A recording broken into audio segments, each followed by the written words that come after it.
අයිබෝවන් අදත් සුපුරුදු වෙලාවට අප ඔබේ නිවහනට ඉන්නේ විශේෂයෙන්ම ගෙවුණු සතිය කාලීන වැඩසටහන සමගින් නොයි විශේෂයෙන්ම ඔබ දන්නවා මේ වන විටත් රට පුරා COVID-19 වෛරස ව්‍යාප්තියත් සමග ජනතාව තුළ නැවතත් මේ වෛරස ව්‍යාප්තිය පිළිබඳව අවධානය යොමු වෙලා තියෙනවා. ඒ සම්බන්ධයෙන් කතාබහක් රට පුරාම ඇති වෙලා තිබෙනවා. මේ නිසාම අප අද දිනේ විශේෂයෙන්ම ගෙවුණු සතියෙන් මේස් පිළිබඳව කතා කිරීමට බලාපොරොත්තු වෙනවා. ඒ නිසාම ඒ සඳහා මේ වෙලාවේ රටේ සුදුසුම පුද්ගලයා කිව්වොත් එක අතකින් නිලධාරියා කිව්වොත් මා නිවැරදි කියලා මා විශ්වාස කරනවා. විශේෂයෙන්ම රට තුළ පවතින මේ COVID-19 අවදානමින් රටේ ජනතාව මුදාගන්නේ කොහොමද, රටේ ජනතාව ආරක්ෂා වෙන්නේ කොහොමද, රටේ ජනතාවගේ වගකීම මොකක්ද කියන කාරණා පිළිබඳව සාකච්ඡා කිරීම සඳහා අද දිනේ ගෙවුණු සතිය සඳහා සහභාගී වෙන COVID-19 පැතිරීමේ වැළැක්වීමේ ජාතික ක්‍රියාන්විත මධ්‍යස්ථානයේ ප්‍රධානී ආරක්ෂක මාණ්ඩලික ප්‍රධානී යුද හමුදාපති ලුතිනර් ජෙනරාල් සවේන්ද්‍ර සිල්වා මහත්මයා ඔබතුමා අයිබෝවන් කියලා පිළිගන්නා ගෙවුණු සතිය වැඩසටහනට.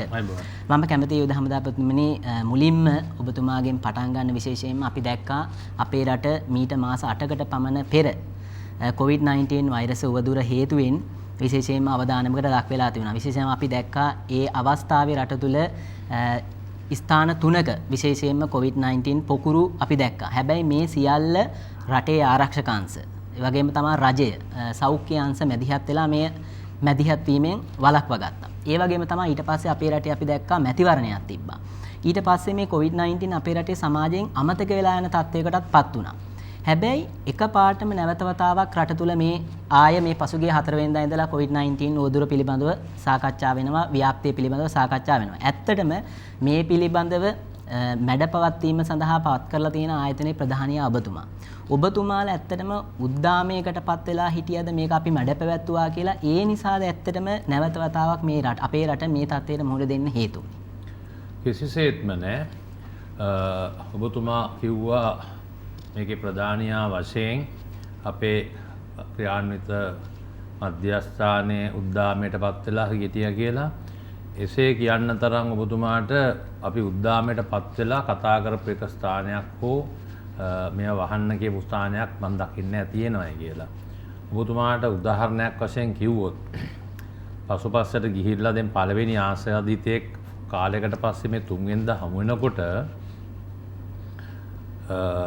මට කියන්න පුළුවන් සරලම උදාහරණයක් ගන්නවා. ආසන්නතම උදාහරණය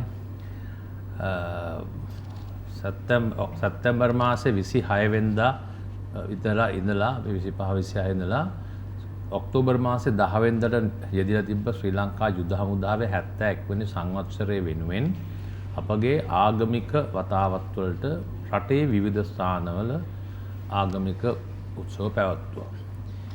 දිනපතා පැවැත්වුවා. ඒ ගියපු සෑම අවස්ථාවකදීම බොහෝ වෙලාවට අපි ගියාම මාධ්‍ය අපිව හම් වෙලා එදිනෙදා ප්‍රශ්න කතා කරනවා. ඒ කතා කරන සෑම දිනයකම ඕනම තැනක මට ඔප්පු කරලත් පෙන්වන්න පුළුවන්. සෑම අවස්ථාවකදීම කිව්වා මේ රටේ කොයිඩුත් නැහැ වගේ තමයි මේ රටේ ජනතාව ක්‍රියා කරන්නේ කියලත් අපි මේ පරිස්සම් විය යුතු සම්බන්ධයෙන් සෞඛ්‍ය ශාස්ත්‍ර ලබා දිය උපදෙස් අනුව ක්‍රියා කළ යුතු බව පැහැදිලිවම කියලා තියෙනවා. ඒ ඔබතුමා අහපු අර හාමේකට කිව්වන් පස්සේ මම කිව්වේ ක්‍රියාන්විත මධ්‍යස්ථානට ඉතින් ප්‍රධානී වශයෙන් අපි කතා කරනවා. ඊට අමතරව විටින් විට අපි මේ සම්බන්ධව කිව්වා මේක ඇඟිලි දික් කිරීමක් අපි අත හොදා ගැනීමක් නෙමෙයි මේ කතා කරන්නේ. රටේ ජනතාව දන්නවා මධ්‍යස්ථානයක් විසින් අපිද නැත්නම් රටේ ජනතාව ජීවත් වුණාද කියලා. ඔබගේ නාලිකාවෙන් ඔබට කියන්න හැකියාවක් තිබෙනවද මේ අවසාන පුද්ගලයා හමු වුණාන් පස්සේ 4 වෙනිදානකම් එක අවස්ථාවක් ඔබගේ නාලිකාවෙන් දාලා තියෙනවද පරිස්සම් වෙන්න කියලා?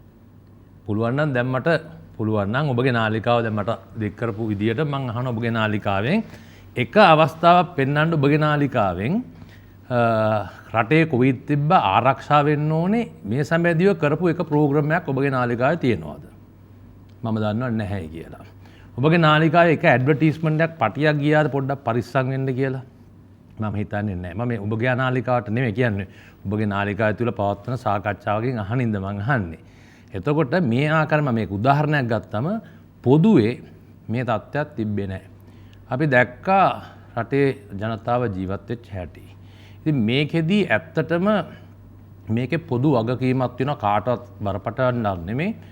කොයි තරම් පණිවිඩ දුන්නත් අර යම්කිසි නිදහසක් නැති විට වගේ හිටියානේ බොහොම මේ රටේ ජනතාව බොහොම අමාරුවෙන් තමයි බොහොම කැපකිරීම කළා තමයි මේ ශ්‍රේෂ්ඨ ශ්‍රී ලාංකිකයන් විසින් කොවිඩ් 313ක් වැනි කෙටි සංඛ්‍යාවකට මේක සමාජය තුළ නවත්තගෙන ඉතුරු අපොකුරු වලින් ආවේ මේක රැකගත්තේ. ඉතින් මේ කැපකිරීම තුලින් ලබාගත් දේ අර අහිමි වෙච්ච දේ රටේ ජනතාවට මම හිතන්නේ විශාල විශ්වාසනීයභාවයක් තිබ්බා දින 50ක් පළවෙනි කාලේ දින 50ක් වෙනි මාර්තු 11 ඉඳලා අප්‍රේල් 30 වෙනිදා අවසාන කොවිඩ් 19 සමාජයෙන් ඉවර කරනවා. නමුත් අගෝස්තු 2 වෙනිදාත් අර පුකුරකින් පොළොන්නරු පැත්තෙන් එක්කෙනෙක් හමු වෙන එක වෙනම කතාවක්. නමුත් ඒක රට පුරා හිටින රට පුරා තිබ්බ කතාව අප්‍රේල් 30 වෙනිදා නැවතුණා. ඉතින් ඒක හින්දා මම දකින්නේ රටේ ජනතාවට ලොකු විශ්වාසයක් තිබ්බා මේක පරාජය කරයි කියලා හිතෙන්නේ නැති. ඒ අනුව තවත් පැත්තේ හිතන ඇති අපි ආවත් අපි ජයග්‍රහණය කරන්න පුළුවන්. අපි කවදාකවත් පෙරදිච්ච જાතියක් නෙමේ හින්දා හිතන්නේ නැති මේක ආවට ලොකු දෙයක් කියලා. අර තව දෙයක් තිබ්බා රටේ ජනතාවගේ මේ රටේ මැරුණේ 13 දෙනයි. ඒ 13 දෙනාගෙත් ඊටමත් සුළු සංඛ්‍යාවක් තමයි ඇත්තටම මේ සමහර අය විවිධ රෝග හරහා එකතු වෙලා මිය යාම් තිබ්බේ.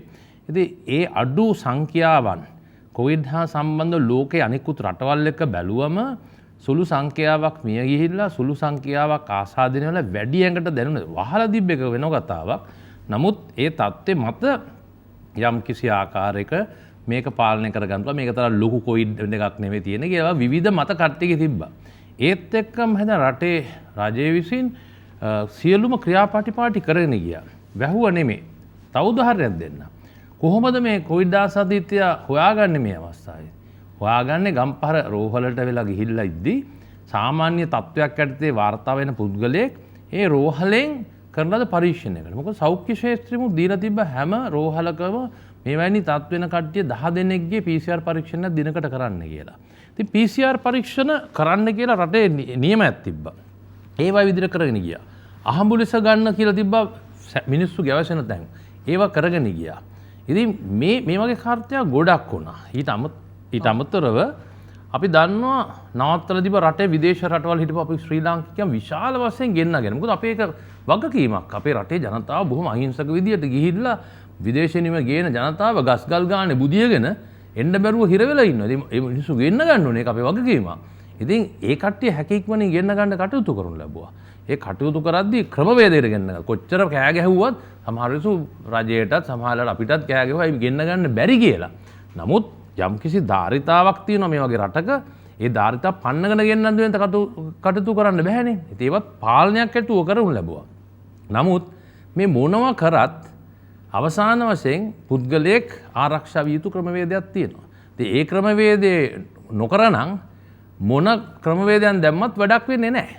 ඔව් විශේෂයෙන්ම දැක්කා අපි උදාහරණයක් දැන් බණ්ඩාරනායකපුරේ වගේම තමයි නාවික හමුදාව ආශ්‍රිතව ඒ වගේම තමයි කන්දකාඩුව ආශ්‍රිතව කොරෝනා COVID-19 පොකුරු මතු වුණා. නමුත් ඒවා ඔබතුමාලා ඊටාම සාර්ථකව මැඩ පැවැත්තුවා.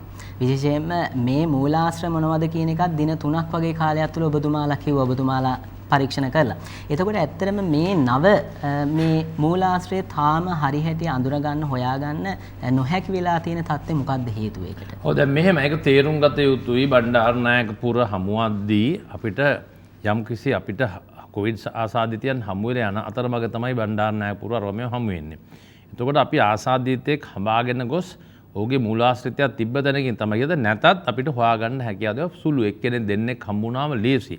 දැන් මේ තත්ත්වය හමු වෙන්නේ ඒ තත්ත්වයක් නෙමෙයි. මේක තුන්වෙනිදා කොවිඩ් ආසාදිතෙක් හමු වුණාම එකපාරටම අපි අපේ ක්‍රමවේදයන් ඉතාමත්ම තියුණු ක්‍රමවේදයන් දක්ෂ ක්‍රමවේදයන් ලෝකෙ කිසි රටක නොදෙවෙන ආකාර ක්‍රමවේදයන් තිබෙන හින්දා අපි ඊළඟ පැය 24දී අපි අනුමාන කරලා කරන ක්‍රමවේදයට අනුව අපි හොයාගන්නවා 150ක් වගේ කණ්ඩායමක් මේ PCR දෙන්නම පරීක්ෂණ කළා 101ක් 150න් හැදිලා කියලා. ඒ වෙලාවම කරන ඊළඟ PCR මුළු ඒ සමස්තයේ සංඛ්‍යාව ඒ කම්මහලේම කරන සංඛ්‍යාව ඊළඟ පැය 24 තුල කරනවා 1500කට ආසන්න සංඛ්‍යාවක් අපිට ඒකෙන් වාර්තා වෙනවා 1000ක විතර ප්‍රතිඵල එළියට එද්දී ඒකෙන් 800ක් විතර කොවිඩ් ආසාදනය වෙලා කියලා තියෙනවා. එතකොට මේ වෙනකොට මෙච්චර සංඛ්‍යාවක් කොවිඩ් ආසාදනය වෙලා ඉවරයි මේක ඇතුලේ. ඒ කියන්නේ මේ දිනක් ඇතුළත අපි බලනකොට මෙතන කොවිඩ් ආසාදන ඉවරයි මුළු ෆැක්ටරි එකටම ආසාදන ඉවර වෙච්ච තත්ත්වයක් මේ දකින්නේ එතකොට අපිට 800ක 900ක එකවර හඹා යෑම කියන එක දැන් අපේ කට්ටිය මේ ලෝකෙටත් හඹා යෑම උගන්වපු රට තමයි ශ්‍රී ලංකාවේ බුද්ධි අංශ හමුදාව සහ සෞඛ්‍ය ශාස්ත්‍රය වෙන රටවල් වල හොනවත් හිතා ගන්නත් බැරුව ඉන්නේ මේ අපෙන් තමයි දැන් මේවා ඉගෙන ගන්නෙ. ඉතින් ඒ වගේ තත්ත්වයක් තීද්දි අපිට ඇත්තටම අපිට පුළුවන්කම තිබුණා ඒ අවස්ථාවේ එක්කෙනෙක් දෙන්නෙක් සුළු සංඛ්‍යාවක් හම්බෙද්දි අපිට තාමත් කෙටි කාලේ හොයන්න පුළුවන්. මේක අපි බලද්දිම මෙතන 800කට 1000කට සංඛ්‍යාවට හැදිලා ඉවරයි. ඉතින් මේවා හොයන්න ඕනේ. අපිට නිකම් මේ මූලාශ්‍රිතය කියන එක දැක්කා කියලා අපිට හිතන දැන්ට මේ වෙනකොට අපි ඇවිල්ලා තියෙනවා ස්ථාන දෙකක නැවතිලා ඉන්නවා. නමුත් මම මේ අවස්ථාවේ මට කියන්න හැකියාවක් නැහැ. මොකද හරියටම ස්ථිර කරගන්න ඕනේ. ඉතින් ඒකින්ද ඒ මූලාශ්‍රිතය පස්සේ ගියා. අපි අර මම ඊට ඉස්සරහත් මම වෙන channels වලත් කිව්වා අපි 10 දිනක් අවසාන වශයෙන් තෝරාගෙන මේ පැත්තට ගියා. ඊළඟට තව පැත්තකින් අපිට මේවා වෙන වාර්තා වෙනවා විවිධ ආකාරයෙන් රටට ආපු කට්ටියගෙන් ආශ්‍රිතයන්ගෙන් ආපු ක්‍රමවලුත් පෙනී යනවා යම් කිසි ආකාරයෙන්. මේ කියන්නේ වෙන තත්ත්වයක් නෙමෙයි. විවිධ ශ්‍රී ලංකාවට රටවල් වලින් ගෙන්න ගත්තනේ. ඉතින් ඒ තත්ත්වෙකුත් මතුවෙනවා. ඉතින් මේ ඔක්කොම සොයාගෙන තමයි අපි කියන්න ඕනේ. මූලාශ්‍රිතය අනිවාර්යයෙන්ම හොයලා කියන්න හැකියාවක් ලැබෙයි. නමුත් මේ අවස්ථාවේ අපේ මේක මූලාශ්‍රිතය වෙනවට වැඩිය මේ කොවිඩ් පැතිරවීම නැවැත්වීම සඳහා අපගේ බුද්ධ්‍යංශය යොදලා කෙසේ හෝ මේක මඩබවත්ත ගන්න. ඉතින් ඒකයි ඇත්ත තත්ත්වය මේ සම්බන්ධයෙන්. ඒ වගේම තමයි මේ යුද හමුදාපතිතුමා අපි දැක්ක දිගින් දිගටම මේ COVID-19 වෛරසයේ අපිට අපේ රටට බලපෑම එල්ල වෙච්ච මුල් අවස්ථාවේ ඉඳලා බොහෝ පාර්ශව කියපු කාරණාවක් තමයි අපේ රටේ අවම තරමේ PCR දිනකට 5000ක්වත් කරන්න ඕනි කියන කාරණාව. නමුත් අපිට පේනවා අද වෙනකොනුත් අපේ රටට හැකියාවක් නැහැ 5000ක සීමාවක් කරන්න. ඒකට හේතු වෙලා තියෙන්නේ මොකක්ද? එහෙම දැන් 5000ක් කරා නම් ඒකේ සාර්ථකත්වයක් තියෙනවද? මෙහෙමයි 5000ක් නෙමෙයි ඊටත් වැඩිය ගන්න පුළුවන් සාර්ථකත්වයක් ඊටත් වැඩිය ගන්න පුළුවන් හැකියාවක් තිබෙනවා. ඉතින් මේක සම්බන්ධව ගත්තම තර්ක විතරක ගොඩක් තියෙනවා. ඉස්සල්ලාම මේ රටේ කිසිම කොවිඩ් එකක් නැතිද්දි PCR මැෂින් කීපයක් රටේ තිබිලා තියෙනවා. නමුත් මෙසිම තිබ්බටම හරියන්නේ නැහනේ.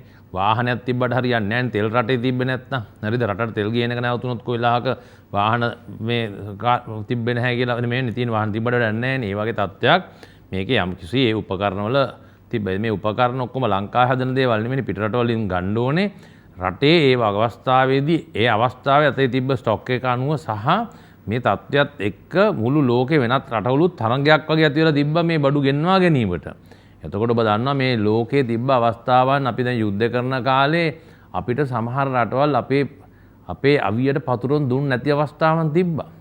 අපිට තිබ්බ ගුවන් යාන වලට පතුරොන් නොදීච්ච අවස්ථාවන් තිබ්බා ලෝකේ සමහර රටවල් ඒ වගේ තත්ත්වයන් අපිට ඇති කරා. ඒ වගේම තත්ත්වයක් මම දන්න තරමින් මේ බඩු ගද්දිත් තරගයක් තිබ්බා ලෝකේ වෙළඳ පොලෙන් මේවා ගන්න එකත් පහසු වුණේ නැහැ.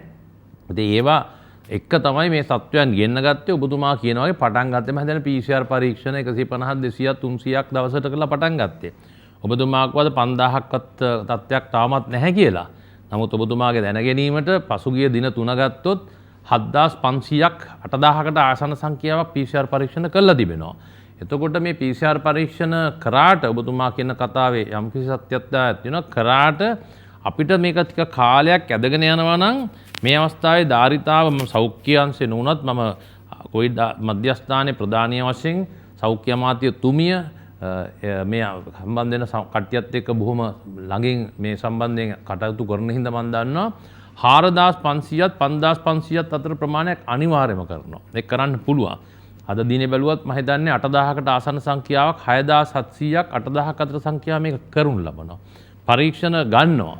කතර ගන්න එකනේ වැඩි තියෙන ප්‍රතිඵල ඉලිට දෙන එක සම්බන්ධයෙන්. මේ කරගෙන යන සමහරලාට දැන් දවස් 3කට ඉස්සෙල්ලා එක මෙෂිමක් ඉතාමත් වැදගත්ම වැඩි සංඛ්‍යාවක එළි දාන මෙෂිමක් සම්පූර්ණයෙන් කැඩුනා. එතකොට ඒක ආපහු මේවා කරගෙන යන්න උන අවස්ථාවක් තිබෙනවා. ඉතින් කෙසේ වෙතත් සෞඛ්‍ය අමාත්‍යාංශයේ මේක 4500යි 5000ක ප්‍රමාණය රඳවගෙන අරන් යනවා. ඉතින් මේක ඇතිද මදිද කියන ප්‍රශ්නයක් ඔබගේ ප්‍රශ්නේ තුල තිබුණා. මදි කියලා නෙවෙයි තව තියෙනවා නම් හොඳයි. හරිද? එතකොට මේ සම්බන්ධයෙන් විවිධ පාර්ශවයන් විසින් විවිධ අවස්ථාවලදී මේක වැඩි දියුණු කරගත යුතුයි කියලා කිව්වා. ඉතින් තිබ්බේ අර වගේ සංඛ්‍යාවකින් නමුත් දැනට තියෙන මේ සංඛ්‍යාව නමුත් මේ වෙනට අතිගරු ජනාධිපතිතුමා සෑම දිනකම සාකච්ඡාවක් පවත්වනවා අපේ කොවිඩ් කට්ටියත් එක්ක අපෙත් එක්ක සෑම උදෑසනම තියෙනවා. මේ වගේදීත් කතා වෙලා අතිගරු ජනාධිපතිතුමා උපදෙස් ලබා දෙනවා මේක අවශ්‍ය වශයෙන් 10000කට ධාරිතාව වැඩි කරගන්න ඕනේ කියලා. ඉතින් මම බලාපොරොත්තු වෙනවා ඉදිරි සති කිහිපය ඇතුළත සෞඛ්‍ය අමාත්‍යාංශය විසින් මේ තත්ත්වය කෙසේ හෝ ඒ තත්ත්වයට රැගෙන එයි කියලා. නමුත් දැනට මොවුන් කෙසේ හෝ සෑම දිනකම වගේ මේ නැති කාලේ වුණත් මොවුන් සාමාන්‍යයෙන් සැලකිය යුතු ප්‍රමාණය මම හිතනවා 3000කට ආසන්න සංඛ්‍යාවක් විවිධ ප්‍රදේශවල කරලා තියෙනවා. ඒත් එක්කම කොළඹ නගර සභාව යටතේ විශාල ප්‍රමාණයක් කොළඹ ප්‍රදේශයේ කරනවා. ඒ කොළඹ ප්‍රදේශයේ කරපු නිසා තමයි මේ තත්ත්වයක් අදටත් මේ තත්ත්වය ඇති වෙන්න හැකියාවක් ලැබිලා තියෙනවා ඒ අනුව. ඉතින් ඒ අනුව බැලුවම ඔබගේ ප්‍රශ්නෙට නැවත අවතීර්ණය වුණොත් ඔව් කරන්න පුළුවන් නම් හොඳයි ඊටත් වැඩි සංඛ්‍යාවක්. නමුත් අපේ රටේ තත්ත්වය අනුව මෙවුන් මේ වෙනකොට සෞඛ්‍ය අමාත්‍යාංශයෙන් කරන්න පුළුවන් උපරිමයක් කරලා තියෙනවා. ඉදිරියට ඊට වැඩි ප්‍රමාණයක් කරන්න සෞඛ්‍ය අමාත්‍යාංශය බලාපොරොත්තු වෙන බව මම හොඳටම දන්නවා. ඔය වගේම තමයි විශේෂයෙන්ම මතක් කරන්න ඕනේ අප සමග මේ වෙන විට නිවසේ සිට අපිව නරඹන ඔබටත් අවස්ථාවක් තියෙන අවසාන මිනිත්තු කිහිපයේ යුද හමුදාපතිතුමා අද විශේෂයෙන්ම ඇවිල්ලා තිනවා COVID-19 මර්ධන ව්‍යාපාර කටයුතු සම්බන්ධයෙන් අදහස් දැක්වීමට ඒ වගේම තමයි මහජනතාවගේ වගකීම මේ කරුණු කාරණා සියල්ල පිළිබඳව නිවසේ අපි සමග රැඳී සිටින අපිව නරඹන ඔබටත් අවස්ථාවක් තියෙන අවසාන මිනිත්තු කිහිපයේ අපගෙන් යම් ගැටලුවක් තියෙනවා නම් ඒ පිළිබඳව විමසන්න දැනගන්න විශේෂයෙන්ම අපි කැමති දුරකථන අංකය මතක් කරන්න 0112 706 128 0112 706 128 කියන දුරකථන අංකයෙන් අපව සම්බන්ධ වෙන්න පුළුවන්. විශේෂයෙන්ම මම නැවතත් යුද හමුදාපතිතුමාගෙන් අහන්න කැමති යුද හමුදාපතිතුමා දැන් අපි දකිනවා මාධ්‍යවේදීන් විදිහට නිරන්තරව අපිට එන පුවත තමයි මෙහෙ PCR කරා අපෙත් PCR කරා. නමුත් දැන් දවස් 2ක් වෙනවා 3ක් වෙනවයි කියන කාරණා. නමුත් අපේ වාර්තා ඇවිල්ලා නැහැ ප්‍රමාදයි කියන කාරණාව කියනවා. දැන් යුද හමුදාපතිතුමා පෙර සඳහන් කරපු කාරණාත් එක්ක ගැටලු සමහර ගැටලු තියෙනවා. ඒවා කෙමෙන් විසඳගෙන යන්න ඕනේ. ඇත්තටම මේ කියන්නේ PCR කඩිනකින් කරලා ඒ වාර්තා මහජනතාවට ඇතුළට මහජනතාවට ලබා දෙන්න තියෙන ප්‍රමාදයට හේතුව මොකක්ද? මෙහෙමයි. ඒක පළවෙනියට ප්‍රමාදයෙන් හේතුවක් වුණා. පළවෙනි දවසේදම ඔබ කියන්නේ සාමාන්‍ය 3500 විතර ප්‍රමාණයක් සාමාන්‍ය තත්ත්වයන් යටතේ රඳවගෙන ගියාම ඔබ දකින්න ඇති පළවෙනි දවසේ එක තානකින් විතර 1500ක් විතර ගන්නවා. එතකොට ඊට අමතරව අනිත් තැන්වල ගන්නවා. ඊට අමතරව මේ වෙනකොටත් අපේ ගාව 6000ක වගේ සංඛ්‍යාවක් නිරෝධායන ක්‍රියාවලියේ යෙදලා ඉන්නලා විදේශ රටවල වලින් ගෙන්නාගත් අපගේ ශ්‍රී ලාංකිකයන් දවසකට 500 600 වගේ එක එක පරාසයේ නිදහස් වෙනවා. ඔවුන් අනිවාර්යයෙන්ම PCR පරීක්ෂණයට භාජනය කළා තමයි එළියට යන්න ඕනේ. එතකොට මේ ආදි වශයෙන් එක පාට මේ සංඛ්‍යාවත් එක්ක රොක් වුණා. ඒත් එක්කම තව දෙයක් වුණා අපිට පළවෙනි දවස් දෙක ඇතුළත 1000 ඉක්මවා කොවිඩ් ආසාදිතයන් හමු වුණාම අපිට වෙනවා මොවුන්ගේ පවුල් සම්බන්ධ වෙච්ච පවුල් නිරෝධායන්ට අරන් ගිහිල්ලා ඒ නිරෝධායන්ට ඉන්න අතරේ මොවුන්ගේ PCR පරීක්ෂණ කරන්න වෙනවා.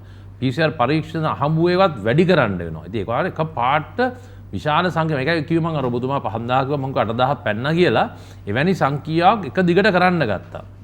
ගත්තටම අර මම කිව්වාගේ ධාරිතාව වුන්ට සෞඛ්‍ය අමාත්‍යාංශයට තිබ්බේ 4500ක් 5500ක් අතර තමයි ඒ අවස්ථාවේදී පරීක්ෂණ කරන්න හැකියාවක් තිබ්බේ. ඒතර ඔබට තේරෙනවා එතකොට 1000 2000ක් යම් කිසි වැඩිපුර ප්‍රමාණයක් මේ ස්නොප් ගන්නවා මේවා අරගෙන තියෙනවා. නමුත් මේ වගේ සංඛ්‍යාවක් දුවනවා. ඒ දුවන ASCII සමහර වෙලාවට අපි වුණත් බුද්ධ්‍යංශ වලින් හමුදායෙමුත් යම් කිසි බලපෑමක් ඉෂ්ට කරනවා අපිට අර යම් කිසි දෙයක් ඔබතුමා අහුවානේ ප්‍රශ්නයක් හඹා යන දේවල් අන්න ඒව හම්බුණා අපි සමහරලාට යම් කිසි තත්ත්වයක් ඇති කරනවා අපිට ඉක්මන් කළා මේ වාර්තා ටික ගන්න ඕනේ අපිට එතනින් එහාට යන්න මේක කියලා.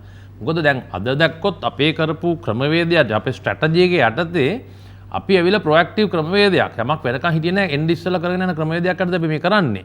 ඒකට ඒ යද්දී දැන් මේ අවස්ථාවේදී අපි දකිනවා අපි දැන් මේ වෙනකොට සියලුම ආශ්‍රිතයන් අපි හොයාගෙන තියෙනවා. බහුතරයක් අපි හොයාගෙන තියෙන්නේ. මේ ආශ්‍රිතයන් හොයාගන්න අතරතුර ඊළඟට මේ ආශ්‍රිතයන්ගේ මාර්ගයෙන් පළවෙනි ආශ්‍රිතය දෙවෙනි ආශ්‍රිතය හමාගෙන යද්දී අපි හදාගෙන තියෙන අපේ බුද්ධ්‍යංශ වලින් ඊළඟට බොහෝ දුරට මේ ආශ්‍රය දක්වන ප්‍රමාණය අනුව ඊළඟට මේ කට්ටියත් ආසාදිතෙන් වෙයි කියන සැකේ අපි අතර පවතිනවා. එතකොට ඒ හින්දා අපි දිනපතා සමහර අයවලුන්ට කෝල් දීලා කියනවා මෙන්න මේ කෙනෙක් හමුුණා වා නොදන්නවත් ඇති පොඩ්ඩක් පරිස්සම් වෙන්න. හරිද? ඔබ ස්වයං නිරෝධයෙන් ලක් වෙන්න කියලා ඔවුන්ව ස්වයං නිරෝධාන. එතකොට ඒ කට්ටිය කෝල් දීලා කියනවා මේ අපිට ස්වයං නිරෝධානයට දාන්නකෝ තාම මේ අපේ ඇවිල්ලා PCR පරීක්ෂණ ගත්තේ නැහැ බලා ඉන්නවා අපේ එහා ගෙදර මිනිස්සුලා මේ අරන් ගියා දැන් ඊයේ දැන් පැය 24කුත් ගිහලා දැන් පැය 6කුත් ගිහලා 8කුත් ගිහලා දවසකුත් ගිහිල්ලා තවම ගන්න ආවේ නැහැ කියලා ඒ වගේ දේවල් කරනවා. නමුත් මේ හැම දෙයක්ම කරන්නේ යම්කිසි ක්‍රමවේදයකටනේ. අපි දැන් මේ පුද්ගලයාත් එක්ක කතා කරාම සමහරලාට අර ළඟ ආශ්‍රිතය වුණාට හම්බුලා නැති වෙන්න පුළුවන්. ඊට වැඩි සංඛ්‍යාවක් අපිට ගන්න ඕන වෙන්න පුළුවන්. මේ ඔක්කොම ක්‍රමවේදයන් යටතේ තමයි යන්නේ. ඉතින් ඒකින්ද සමාජය තුල යම්කිසි දැන් සමාජයේ ඉන්න අපේ ජනතාව බුද්ධිමත් ජනතාවනේ ශ්‍රී ලංකාවේ ඉන්නේ. ඉතින් අපේ ජනතාව දැන් කොයික් ගැන අපිට ළමයි හැම කෙනාට පොතක් ලියන්න පුළුවන් තරම් දැනුමකුත් තියෙන තත්ත්වයක් ඇවිල්ලා තියෙනවා. මේ යටතේ අපේ ජනතාව බලාපොරොත්තු වෙනවා මෙහෙම උනේ ගමන් අනිත් පැත්තට මේවා කරයි කියලා. මොකද උන්ට දැනුම තියෙන හින්දා. ඉතින් තමුන්ටත් කැමති මමත් කැමති ඉක්මනට හැකියක්මනින් PCR පරීක්ෂණය කරගෙන මම නෙගටිව් කියලා තත්ත්වේ හසුර ගන්න. නමුත් එක අවස්ථාවක් එනවා මෙහිදී මේ සමහර අවස්ථාවලදී මේ PCR පරීක්ෂණ අද ඔබව හම්බුණා කියලා මට කොයි තිබ්බනම් ඔබව හෙට පරීක්ෂා කළ වැඩක් නැහැ. මොකද මේකෙදී පැහැදිලිවම කියන්න ඕනේ PCR පරීක්ෂණයක් කරන්න වෛද්‍යවරුන් විවිධ මත දරනවා. ඔවුන් කියන සාමාන්‍යයෙන් අවම ගත්තත් දින 4ක්වත් මේ හමු වෙලා මේ තත්ත්වය තියාගෙන ඕන කියලා. නමුත් පොදුවේ උන් මතයක් හැටියට දරන්නේ දින 6ක්වත් අඩුම තිබ්බොත් තමයි දින 6කින් පස්සේ කරොත් තමයි මේකේ සාර්ථකත්වය බලා ගන්නවා. එහෙම නැතු ඊට කෙටි කාලෙකින් කරොත් ඔබ මේ වැරදි මේ ෆෝල්ස් සිකියුරිටි එකක් හැටියට කියනවා.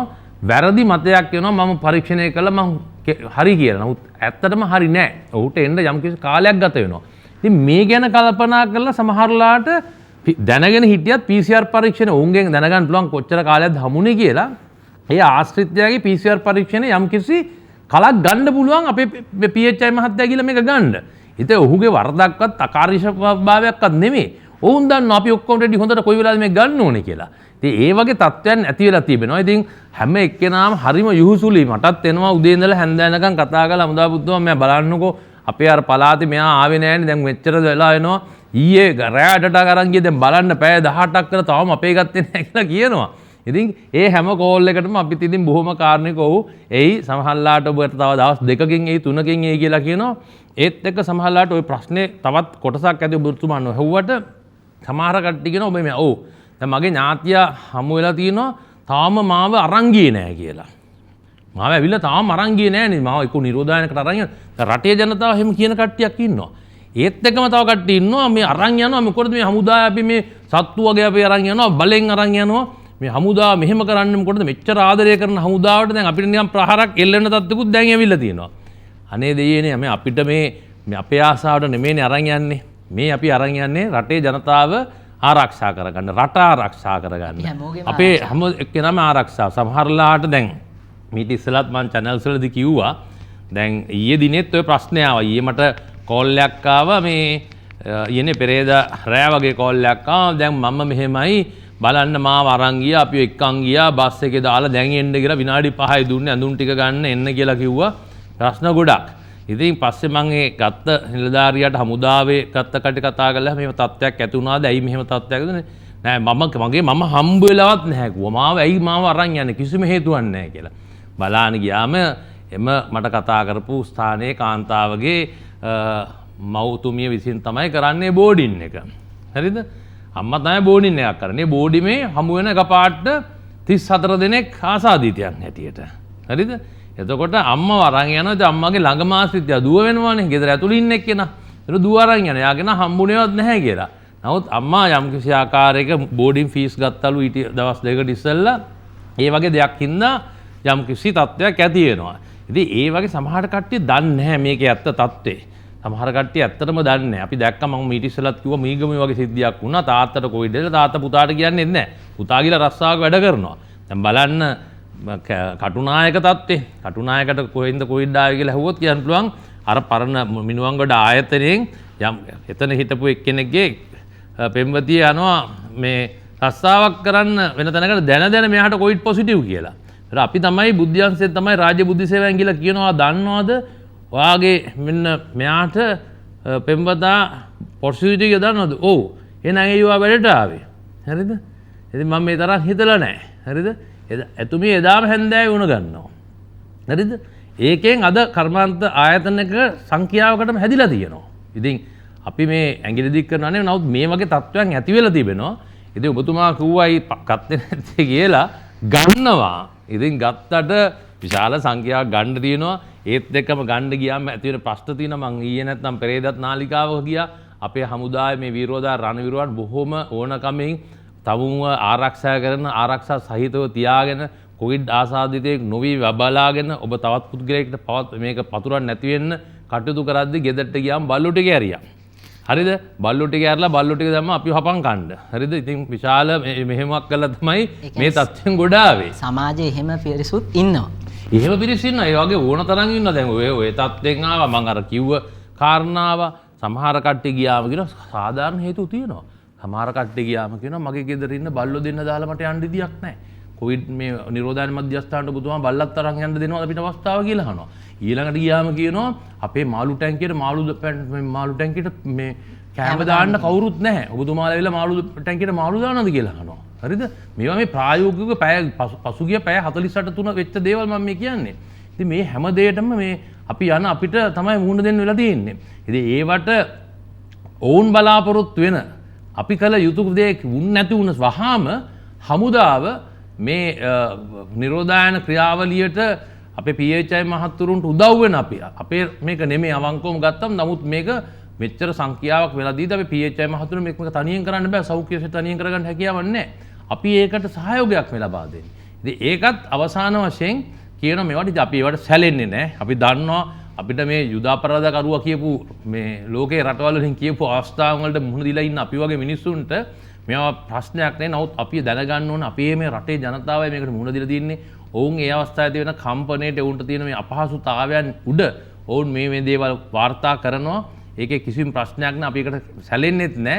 අපි ඒක බොහොම අගය කරනවා ඔවුන්ගේ මේවා. නමුත් අපි දැනගන්න ඕනේ අපිත් හැකි සමනින් අපි උන්ට සාධාරණ ඉෂ්ට කරන්න උත්සාහ කරනවා. ඔව් ඒ වගේම තමයි දහමතම අපි දකිනවා දැන් සාමාන්‍යයෙන් සමාජයෙන් අපි දකිනවා නොඑක් තැන්වල PCR පරීක්ෂණ සඳහා අවශ්‍ය දේවල් මහජන ජනතාවගෙන් ලබා ගන්න අවස්ථා අපි දකිනවා නොඑක් තැන්වල විශේෂයෙන්ම කොළඹ කොටුවට ගියත් වෙන යම් තැනක ගියත් අපි දකිනවා. මේක මේ ප්‍රශ්නේ අහන්න මූලික හේතුව තමයි දහම්දාපතුනේ දැන් අපි මාධ්‍ය ආයතනයක් විදිහට මාධ්‍යයට රජයෙන් එවන තොරතුරු වගකීමක් ඇතුව අපි විකාශය කරන්නේ. නමුත් සමාජ මාධ්‍ය ගත්තට පස්සේ සමාජ මාධ්‍යයේ සමහර පිරිස ඉන්නවා මේ වචනේ පාවිච්චි කරාට සමා වෙන්න ඕනි. සමාජ මාධ්‍ය ඔස්තාරලා. සමහර අය නොයෙකුත් දේවල් සමාජ මාධ්‍යයේ දාන. එතකොට ඒ බොහෝ දෙනා ඇඟිල්ල දික් කරන්නේ මාධ්‍ය ආයතනට. මාධ්‍ය ආයතනත් බොරු කියනමයි කියලා. මොකද අපි රජයෙන් දෙන දේ අපි ප්‍රකාශයටපත් කරන්නේ. නමුත් මේ සමාජ මාධ්‍යයත් එක්ක ගියාට පස්සේ මාධ්‍ය ආයතන වලටත් ඇඟිල්ල දික් කරන අවස්ථා බොහෝමයක් තියෙනවා. ඒකට හේතුව තමයි විශේෂයෙන්ම උදාහරණයක් දැන් අපි දකිනවා සමාජයේ නොයෙක් තැන් වලින් ඔබතුමාලා PCR පරීක්ෂණ ගන්න අවශ්‍ය ජනතාවගෙන් සාම්පල ලබා ගන්නවා. එතකොට තවමත් මේ අහුවෙන්නේ මිනුවන්ගොඩ මේ පහුගිය දා අහුවෙච්ච පොකුරේ අයමද මේ සමාජයේ නොයෙක් තැන් වලින් ඔබතුමාලා PCR පරීක්ෂණ කරනකොට හමු වෙන්නේ. ඔව්. ඇත්තටම ඔව්. දැන් අපි අද උදාහරණයකට ගත්තොත් මතුගම කියනවා. ඊළඟට තව ටිකකින් කියනවා කොළඹ මේ මහනගර සභාවේ කියනවා. මෙහෙම නොයෙක් තැන්වල කියනවා. එතකොට අපෙන් පෙරලහන්නේ ඒ අය කොහොමද එහෙම වුනේ? ඒ අය මිනුවන්ගොඩට සම්බන්ධයක් තියෙන ඔය නොයෙකුත් ප්‍රශ්න අහන්නේ. අපිටයි මේ චෝදනාව එල්ල වෙන්නේ අපි බොරු කියනවා කියලා. ඒ නිසායි මම ඔබතුමායි මේ ප්‍රශ්නේ අහන්නේ විශේෂයෙන්ම. සාධාරණ ප්‍රශ්නයක් ඔබතුමාට මේ රටේ තියෙන ප්‍රශ්නයක්. රටේ මිනිස්සුත් දැනගන්න ඕන ප්‍රශ්නයක්. ජනතාව අපි අනිවාර්යයෙන්ම වග කියනවා අපි ලබා දෙන උත්තර වලට. ඉතින් ඒකින්ද මේ අවස්ථාවේදී මම කියන්නේ මේ තත්ත්වය ආවා. කොළඹ මහනගර සභාවේ ආවකට ඒ තත්ත්වයක් ආවා. බොග්ගෝගේ මතුගම කළුතර පැත්තෙන් ඒ තත්ත්වයක් ආවා. දැන් මේ තත්ත්වය ආවන් පස්සේ ඉතින් කළුතරෙන් අපිට වාර්තා වෙනවා බස් ආයතනයක අයිතිකාරයාට ඒ ආයතනයේ ප්‍රධානියම හිතන්නේ හිමිකරුවා මම හිතන්නේ පළාතේම බස් මේකේ සංගමයේ සභාපති වගේ දරනවා මම හිතන්නේ. එතුමාගේ කොන්දොස්තර එතුමාගේ ඩ්‍රයිවර් සහ වෙනත් හෙදියකට වාර්තා වෙනවා. ඉතින් ඒ හෙදිය ඒ ට්‍රාන්ස්පෝර්ට් කරන එකක් මහරෝහලට ට්‍රාන්ස්පෝර්ට් කරන බස් රථයක්. එතකොට ඒක සම්බන්ධ වෙනවා කොළඹ මහරෝහලට සම්බන්ධ වෙන කියනවා අවසාන වශයෙන් කරගිලා ආපෝ ස්ථාන වලට අදින් ක්‍රමවේදයන් තිබෙනවා. අවසාන වශයෙන් අපිට මේ හම්බුණා තියෙනවා තිස්ස මහාරාම ප්‍රදේශයේ අපිට ඒක යම් කිසි සැකයක් තිබ්බා. ඒකත් දැන් අපි හොයාගෙන ගිහිල්ලා තියෙනවා. තිස්ස මහාරාමයේ තමයි අවසාන වශයෙන් අපිට මේ යම් කිසි කුතුහලයකට ආපු තත්ත්වයක් තිබ්බේ. ඒකත් යම් කිසි ආකාරයක ටුවර් ගයිඩ් කෙනෙක් යාල පැත්තට යන පුද්ගලයෙක්ට තමයි මේ ආකාරය ආසාදලා තිබ්බේ. ඉතින් ඒකෙදි බැලුවමත් ගම්පහ ප්‍රදේශයෙන් කට්ටියක් තිස්ස මහාරාමයට ගිහිල්ලා මගුල් ගෙදරකට ගිහිල්ලා තියෙනවා පසුගිය සතියේ. ඉතින් ඒ සම්බන්ධ වෙලා ගියාම කැරකිලා මොකද්ද කැරකිලා වගේ මෙතනට එනවා.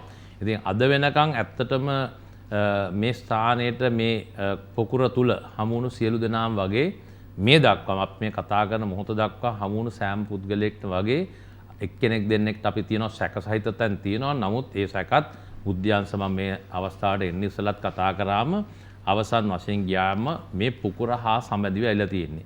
ඒකයි අර තාමත් කවුරුත් මේක තාම සමාජගත වුන්නේ නැහැ කියන වචනේ කියන්නේ නැත්තේ මේ පුකුරට රැඳී තිබෙන හින්දා. ඔව් විශේෂයෙන්ම යුදහමදාවද අපි දකිනවා ඔබතුමාලා එක පැත්තකින් නිරෝධායනය කරන අතිවිශාල ජනකායක්. ඒ වගේම තමයි රෝගීන්ට අවශ්‍ය ප්‍රතිකාර කටයුතු සඳහා ඒ අවශ්‍ය සහාය දෙනවා. රෝගීන් හොයන එක සම්බන්ධයෙන් හඹා යාම පිළිබඳව ඔබතුමාලා විශාල කාර්යභාරයක් කරනවා. මේ අතරතුර නැගෙන චෝදනාවක් තමයි විශේෂයෙන්ම ඇයි මේ මාස ගාන සමහර අය අවුරුද්දක විතර කාලයක් තිස්සේ අපේ රටට එන්න බලාගෙන ඉන්න විශේෂයෙන්ම ගෘහ සේවයේ ඉන්න අය. මේ අය ගේන එක විටින් විට ඔබතුමාලා කල් දැම්ම දැන් අහපව නතර කරලා කියන කාරණාව කියනවා. එහෙම කරන්න හේතුව ඇයි? ඒ අය ගෙන්න ගන්න අපිට වැඩපිළිවෙලක් සකසන්න බැරිද? මොකද්ද තියෙන ගැටලුව? ඔබතුමාට බහින පළවෙනි ප්‍රශ්නේ දෙවෙනි ප්‍රශ්නේ අතරතුරදී මේකට පිළිතුරුකුත් දුන්නා. ඇත්තටම මම කිව්වා මේ තුන්වෙනිදා ආසාදිතයා සොයාගන්න අවස්ථාවෙත් අපේ ගාව 6000කට ආසන්න සංඛ්‍යාවක් නිරෝධායන වෙමින් සිටියයි කියලා. ඒ 6000ම කොහෙද ලංකාවේ ඇතුළේ හිටුවට නැහැ. ඒ 6000ම ඇවිල්ලා විදේශ රටවල් වල හිටපු අයවලු. එතකොට දැන් ඔබතුමා මේ අහන ප්‍රශ්නේදී දැන් මම මේ ස්ථානට එද්දිත් මට යම්කිසි පුද්ගලයෙක් කතා කරලා කිව්වා මේ ඔබතුමාටත් කට්ටිය චෝදනා කරනවා මේ පිටරට වලින් ගෙනා වැඩි හින්දා තමයි ඔබතුමාලා වග කියන්න ඕන කියලා මෙච්චර ගාණක් ඇයි ගෙනාවේ ඔබතුමාලා ඇයි මෙච්චර අවස්ථාවක් දුන්නේ මෙහෙන් ගේන්න කියලා. ඔන්න ඔබතුමා කියන එකේ 180ක් මේ කාසිය අනිත් පැත්තෙන් මට මේ පිළියන්දල පහු කරලා මේ ස්ථානට එද්දි කතා කරලා පුද්ගලයෙක් කියපු කතාවක්. ඔබතුමාටත් දැන් මේකක් නෑ. මම කිව්වා මට මොනවා කියන්නේ? මම මොනවා කළා? එතකොට කියනවා ඔව් කියන්නේ ඔබතුමාත් වග කියන්න මෙච්චර ගාණක් ගෙනාවේ මොකටද කියලා. හරිද? ඉතින් මේක තමයි ස්වභාවය. ඉතින් එතකොට අපි ගෙනාවේයි ශ්‍රී ලංකා රජය විසින් මේ තරමට යුහුසුලුව ගුවන් යාන එකක් නෙමේ දෙක තුනක එක දවසට ගෙන්නන අවස්ථාවක් තිබයි අපේ රටේ ජනතාව. ඉතින් ඔහු අපි ගෙන්න ගන්න ඕනේ අපි බැඳලා තියෙන එකට ගෙන්න ගන්න. නමුත් ඒක ගෙන්න ගත්තෙත් යම්කිසි ක්‍රමවේදයකට. අපිට බෑ මේක කඩාගත්තා වගේ ගෙනල්ලා මේකේ ඇතුලේ පතුර ගන්න හැකියාවක් තිබෙන්නේ නැහැ. ඉතින් ඒක අනු එහෙම ඔය කියන ප්‍රමාණය ගෙනාන සමහර මීට ඉස්සෙල්ලා මේ තත්ත්වය ඇති වෙන්න තිබ්බා. දැන් ඔබ දන්නවා මේක ඇතුළෙම කියනවා මේ පිටරටින් ආපු එකක් තමයි ආවේ කියලා එහෙම කතාවකුත් කියනවනේ. හරිද? ඉතින් අනිවාර්යයෙන්ම මේක පිටරටකින් එන්න ඕනේ. මේකේ කතා දෙකක් නැහැ. මේ රට ඇතුලේ තිබ්බේ නැති කොවිඩ් එකක් එන්න මේකේ කොහෙන් ගියත් කවුද කෙසේ වෙතත් අනිවාර්යයෙන්ම මේක පිටරටකින් ආපු පුද්ගලයෙක්ගෙන් යම්කිසි හැසිරීමක් තුල ආපු දෙයක් හැටියට තමයි කොහොමද අපිට පිළිගන්න වෙන්නේ. ඉතින් මේක ඔබතුමා අහන වගේ ගෙන්න ගන්න ඕනේ ගෙන්න ගත්තා. ඔබ දන්නවද මේ වෙනකොට අපි 52000ක් අපි නිරෝධායන කරලා තියෙනවා ත්‍රිවිධ හමුදාව තුල. මේ මොහොතේ කී දෙනෙක් ඉන්නවද ඔබතුමා? මේ මොහොතේ වෙනකොට 10000කට අධික සංඛ්‍යාවක් මේ අද මේ අපි කතා කරන මොහොතේ වෙනකොට 10000ක අධික සංඛ්‍යාවක් නිරෝධන මධ්‍යස්ථාන 96ක පමණ නිරෝධායන කරනු ලබනවා. ඒ සියලු දෙනාට සියලු පහසුකම් ලබා දෙයි. ඕ සියලු දෙනාට සියලු පහසුකම් ලබා දෙනවා. නමුත් ඔබ දන්නවා 10000කට ඊයේ හදපු නිරෝධායන මධ්‍යස්ථානේ තියෙනවා. පෙරේද හදපු නිරෝධායන මධ්‍යස්ථාන අපිට බෑ කියන්න බෑනේ. ඒ හදද්දී සමහර ස්ථාන මේක මේ හැමතැනම අරන් යන්නත් බෑ. යම්කිසි පහසු මේ හැම දෙයක්ම දෙන්න වෙලා තියෙන්නේ ත්‍රිවිධ හමුදාවේ තිබෙන ගොඩනැගිලි මොන හරි පරිවර්තනය කළා සහ විශ්වවිද්‍යාල දෙක තුනකින් අපිට හම් වෙලා තියෙනවා. ඊට අමතරව සුළු ආයතන කීපයක් ඉදිරිපත් වෙලා අපිට දීලා තියෙනවා. එපමණයි. එහෙම නැත්නම් විදේශ රටවල ලාපු කට්ටිය හෝටල් වල නිරෝධායන වුණා. එච්චරයි. එතකොට මේ මොහොතේ ඔබතුමාලගේ නිලධාරීන් ඉන්නේ කොහෙද? අපේ නිලධාරීන් අපගේ බට නිවාස තියෙනවා. අපේ කඳුරු තියෙනවා.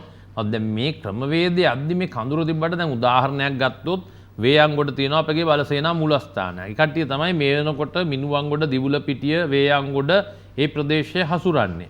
දැන් මේ ඉන්න කට්ටිය දැන් මම හොඳ උදාහරණයක් දෙන්නම්. හොඳ ප්‍රශ්නයක් ඇහුවේ.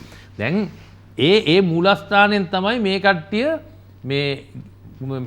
මේ දැන්ට ඉන්න අපේ ප්‍රදේශයේ ඉන්න මේ නිරෝධායන ඇඳරි නීති පනවලා තියෙන ප්‍රදේශවල හමු වෙන මේ දවස්වල ඊයේ දවස් හමුන බහුලම හමු වෙන කට්ටිය එකතු කරන්නේ PHI මහතුරුත් එක්ක එකතු වෙලා ඔක්කොම කරන්නේ ඒ කට්ටිය. නමුත් මම පළවෙනි දවසේම උපදෙසක් ලබා දුන්නා කිසිම මේ එළියේ රාජකාරී කරන්න යන කට්ටිය ප්‍රධාන කඳුරට ඇතුළට ගැනීම සම්පූර්ණයෙන් තහනයි. මොකද ප්‍රධාන කඳුරේ විශාල ප්‍රමාණයක් ඉන්න ඕනම කඳුරක. අපි යම්කිසි ප්‍රමාණයක් විතරයි මේ එළියේ ඔය රාජකාරියට යොදවන්නේ. ඒ කට්ටිය අතුලේ කට්ටියත් එක්ක මික්ස් කරන්න බෑ. මොකද බැරි වෙලාවත් අපේ පුද්ගලයෙක්ට ආසාදෙන වුණොත් මුළු කඳවුරකට මේක යන්න පුළුවන්. අපේ ඒ ක්‍රමවේදයන් වෙනවා. ඉතින් ඒකින්ද ඔවුන් වෙනම තියලා, ඔවුන් ආරක්ෂා සහිතව තියලා, ඔවුන් බැරි වෙලාවත් කාලයක් වැඩ කරලා නිමාඩු යන්න උනම් දින 4-14 නිරෝධායනය කරලා තමයි උන් නිරෝධායනය යන්නේ. ඊළඟ නිවාඩු ගිහලා එන කට්ටිය අපි ගන්න ඕනේ දින 14ක්. සමාජෙ ඉඳලා නෙන්නේ. තවත් මේ යුනිෆෝම් එක ඇඳ විතරයි. විනයක් තියෙන එක විතරයි අනිත් කෙට්ටින වැඩි වෙනසක් තියෙන්නේ. මේ නිපුණත්වයක් තියෙන ප්‍රොෆෙෂනල් ගතියක් විතරයි වෙනසක් තියෙන්නේ. නැත්තම් සාමාන්‍ය පුද්ගලෙක්. එතුමත් ඒ ගමේ ගිහිල්ලා එනකොට අපිට දින 14ක් නිරෝධායන කරලා ගන්න තියෙනවා. දැන් උඹට මම කියන්න ගිය කාරණේ වේයන්ගොඩ. දැන් වේයන්ගොඩ බලසේනා මූලස්ථානයෙන් තමයි මේක කරා. එතකොට ලොජිස්ටික්ස් කියන නැත්නම් අපේ මේ පටකාරී සම්පාදානය දියුණු කර ගැනීම සඳහා ඒ අවශ්‍යතාවය තියෙන හින්දා කෙටි කාලෙන් අපිට টয়ලට් ගොඩක් හදන්න බෑ. කෙටි කාලෙම ඔක්කොම ගන්න බැරි හින්දා ඒ මූලස්ථානය ඇසල තමයි බස් ටික අරන් ගියේ. අරන් ගිහිල්ලා එතන තමයි ක්‍රැෂ් කරගෙන කට්ටිය මෙහාට අරන් යන්න ගියේ. මට එතකොට කෝල් එකක් එනවා ඒ අසල්වාසි ගෙදරකින්. ඇවිල්ලා මට කියනවා ඔබතුමා දන්නවද ඔබතුමාගේ මේ කැම්ප් එක ගාවට ගෙන තමයි දැන්ට බස් 50ක් විතර ගහලා අපි තර්ජනයක ඇති වෙලා තියෙනවා. හරිද? අපේ මේ කඳවුරු හරහා අපි තර්ජනයක් ඇදලා තියෙනවා. මෙහෙට තමයි ඔක්කොම ටික එකතු කරගෙන එන්නේ. දෙයියනේ මං කොහේ අරන් යන්නද? හන්දට අරන් යන්නද මිනිස්සු? මං කොහේ හරි තැනකට එක්ස්ප්‍රෙස් කර ගන්න ඕනේ. ඒකටත් මිනිස්සු ඒකට කැමති නැහැ. මේ ආසාදේන සැකසහිත කට්ටිය ඔක්කොම ගෙනල්ලා දැන් බස් වලට නගන්නේ අපේ ගෙවල් ගාව ඉඳලා කියලා කියනවා. මේ කඳුර ගාව මේ කඳුර තියෙන එකෙන් අපිට ප්‍රශ්නයක් වෙලා තියෙනවා කියනවා. මං කඳුර ගිහිල්ලා වෙන මේ රටක හදන්නේ. ඉතින් ඒ හින්දා මේ සමාජයේ ඉන්න ස්ථානවලනේ යම්කිසි ආකාරයක කඳුරු තියෙන්නේ. ඉතින් මේ වගේ තත්ත්වයක් ආවම මේ වගේ තත්ත්වයන් මුහුණ දෙනවා. ඉතින් ඔබතුමා අහුව ප්‍රශ්නෙට ඔව් අපි මේ ක්‍රමවේදය කරන්නේ අපේ කට්ටිය ආරක්ෂා කරගෙන මේ ආකාරයේ ක්‍රමවේදයක තමයි අපි යෙදලා ඉන්නේ. ඔව් ඒ දහම තමයි අපිට දුරකථන ඇමතුමක් තියෙනවා. අපි ඒකට සවන් දීලා ඔව් අත්තිඩියෙන් දිනේෂ් මහත්මයා ඉන්නවා. ඔබතුමාගේ ගැටලුව අපිට කෙටියෙන් ඉදිරිපත් කරන්න පුළුවන්ද දිනේෂ් මහත්මයා? ඔව් ගෞරවනීය හමුදාපතිතුමනි. ඔව් ඔබතුමාගේ ප්‍රශ්නේ ඉදිරිපත් කරන්න. අපිට ඇහෙනවා දිනේෂ් මහත්මයා. ඔව් මට දැනගන්න තියෙන්නේ මම සෞඛ්‍යම සම්බන්ධ පෞද්ගලික ආයතන වැඩ කරන්නේ. ඔබතුමාගේ ප්‍රශ්නේ පොඩ්ඩක් හයියෙන් අහනවද අපිට ඇහෙන්නේ නැහැ. ඔව් මම වැඩ කරන්නේ සෞඛ්‍ය අමාත්‍යාංශ සම්බන්ධව පෞද්ගලික ආයතනයක. ඔව්. එතකොට මට දැනගන්න ඕනේ දැන් අද රාත්‍රියේ සිට මේ නව නීතියක් ක්‍රියාත්මක වෙනවනේ. ඔව්. එතකොට දැන් අපි දකිනවා සමහරක්ලාට සෞඛ්‍ය අමාත්‍යාංශය ඇතුලේ ඒ වගේම උදාහරණයක් විදිහට ගත්තොත් පෞද්ගලික බැංකු සහ රාජ්‍ය බැංකු ඇතුලේ ඒ අය මාස්ක් පාවිච්චි කරන්නේ නැහැ. ඔව්. එතකොට දැන් අපි පාවිච්චි කරනවා එයාලා පාවිච්චි කරන්නේ නැති එකට ඒගොල්ලන්ට විරුද්ධවත් නීතිය ක්‍රියාත්මක කරනවාද කියලා. ඔව් පැහැදිලි යුද හමුදාවදන මෙතුමා සඳහන් කරන දැන් අද විශේෂයෙන්ම අද රාත්‍රියේ අපි දන්නවා ඔව් දැන් මෙහෙමයි කිසිම පුද්ගලයෙක්ට එහෙම මේ අපි රැම්බෝල නෑනේ. කියන්නේ කොවිඩ් ෆ්‍රී බොඩිස් කියන කට්ටිය නෑනේ මේ රටේ. ඔක්කොම මේ රටේ ඔය දකින්න ලෝකේ ප්‍රබලතම රට වුණ ඇමරිකා එක්සත් ජනපදයේ ජනාධිපතිතුමාටත් හැදුනා. මේ රටේ ජනාධිපතිතුමා අවසාන පුරසය දක්වා වූ පරාසය ඉන්න සියලුම අයවලුන් අපි ඕන එක්කෙනෙක්ට කොවිඩ් හැදෙන්න පුළුවන්. අපි කිසි කෙනෙක්ට ප්‍රාර්ථනා කරන්නෙත් නෑ. නමුත් ඒ තත්ත්වය ඇති වෙන්න පුළුවන්. මේකේ රජයේද පෞද්ගලිකාංශද කියලා කතාවක් නැහැ. නිරාවරණය වුණොත් සෞඛ්‍ය නීති රීති වලට අනුගත නොවුනොත් ඕනම පුද්ගලයෙක් කොවිඩ් ආසාදිතයෙක් වෙන්න පුළුවන්. කිසිම අවස්ථාවක අද රාත්‍රියේ මේ නිකුත් වීමට නියමිත මේ වගේද කියලා නැහැ. රජයේ වෛද්‍යයේ සෞඛ්‍ය ශාස්ත්‍රය අලුන්ට කොවිඩ් පළඳනා අවශ්‍ය නැහැ. ඒ කට්ටියගේ ඇඟේ තියෙන වැඩි ප්‍රතිශක්තිකරණයක් ඒකින්ද ඒ කට්ටියට කොවිඩ් හැදෙන්නේ නැහැ. පෞද්ගලික ශාස්ත්‍රයේ කට්ටියට එහෙම එකක් නැහැ. මේක පොදු ශ්‍රී ලංකා වාසී ඔබටත් මටත් හැම එක්කෙනාටම පොදු නීතියක් තමයි පවත්වාගෙන යන්න බලාපොරොත්තු වෙන්නේ. ඔව් යුද හමුදාපති එතුමාගේ ප්‍රශ්නයත් එක්කම මම ප්‍රශ්නයක් විදිහට අහනවා. ඇත්තටම මෙහෙම ගැසට් නිවේදනයක් ගේන්න උනේ ඇයි? මොකක්ද හේතුව? නෑ මේ ගැසට් නිවේදනය ගේන්න බොහෝමයක්ම ඇත්තටම අපගේ ශ්‍රී ලංකා පොලිස් දෙපාර්තමේන්තුවටත් යම් ප්‍රශ්න තිබ්බා. ඍජුවම උත්තරයක් දුන්නොත් සමහර අයවලුන් මේ කරන ක්‍රියාවලිය තර්ජනාත්මක තත්ත්වයකට ගෙනල්ලා මේක චැලෙන්ජ් කරන්න ගත්තා උසාවියේ අපේ පොලිස්පතිතුමා ඒ වගේම අපගේ DIG තුමා අපේ කාර්යසාධක බලකාය වැඩ කරන අජිත් රෝහණ මහත්මයා එතුමා අපේ කාර්යසාධක බලකායේදී මාර්තු අප්‍රේල් වල ඉඳලා විටින් විට මේක අපෙත් එක්ක මේක ෆයිට් කරනවා මේක තියෙන්න ඕනේ කියලා. මොකද නැත්තම් ඒ කට්ටියට අවසාන වශයෙන් නිරෝධායන මේ නීතිය තිබෙන්නේ ගොඩාක් පරණ එකක්. ඉතින් ඒකෙදී සමහර ක්‍රියාමාර්ග ගැනීමේදී අපහසුතාවයකට පත් වෙනවා. මේ නිරෝධායන නීතියේ තියෙන යම්කිසි පනත් මේ අද කාලයට හරියන දේවල් තිබෙච්ච නැත්නම්. ඉතින් සම්කිසි පුද්ගලයා ඔබට කියනවා නම් මාර්තු 11න් පටන් ගෙත්ත ඔය අගෝස්තු මාස පරාසයේ තිබ්බ කාලේ වෙනුවෙන් අපිට දැනුම් දුන්න අපේ කාර්යසාධක බලකායට නඩු 27ක් කට්ටිය දාලා තිනවා කියලා මේකට විරුද්ධව. දැන් එතකොට මේ දේම ඊයේ සුද්ධ වුණා එක් පළාතක ඒ පුද්ගලයා හරිනවා නම් උට තේරෙයි මම මේ කියන කතාව. ඒ පුද්ගලයාගේ ඒ දැනට කොයිඩ් මේකක් හදා මේ හැදිලා ආසාදිතයෙක් වෙලා මේ පුද්ගලයා ඉන්න රෝහලක.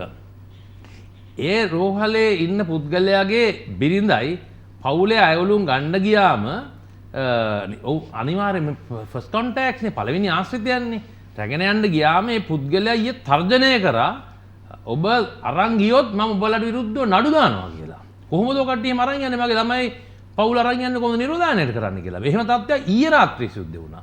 ඒකින්ද දැන් මේක පොදු රටේ ජාතික ආරක්ෂාවට තියෙන ප්‍රශ්නයක්. මිනිස්සු හිතන්නේ මේ ජාතික ආරක්ෂාව කියලා මේ හමුදා සපයන ආරක්ෂානේ. එහෙම නෙමෙයි. ජාතික ආරක්ෂාවට කරුණු 13ක් විතර ඇතුළත් වෙනවා. අපි කියනවා අපේ මේ හමුදායෙන් සපයන දේ ආහාර සුරක්ෂිතභාවයේ ආරක්ෂාව, එතකොට සෞඛ්‍ය ආරක්ෂාව කියනවා, ඒත් එක්ක පරිසර ආරක්ෂාව කියලා තියෙනවා, එනර්ජි සිකියුරිටි කියලා තියෙනවා. මේ වගේ මම කියවුත් මට කියන්න ඔක්කොම ඉතින් මේ ආදි වශයෙන් ඔක්කොම තියෙනවා. මේ ජාතික ආරක්ෂාව එකංගයක් තමයි සෞඛ්‍ය ආරක්ෂාව කියන එක.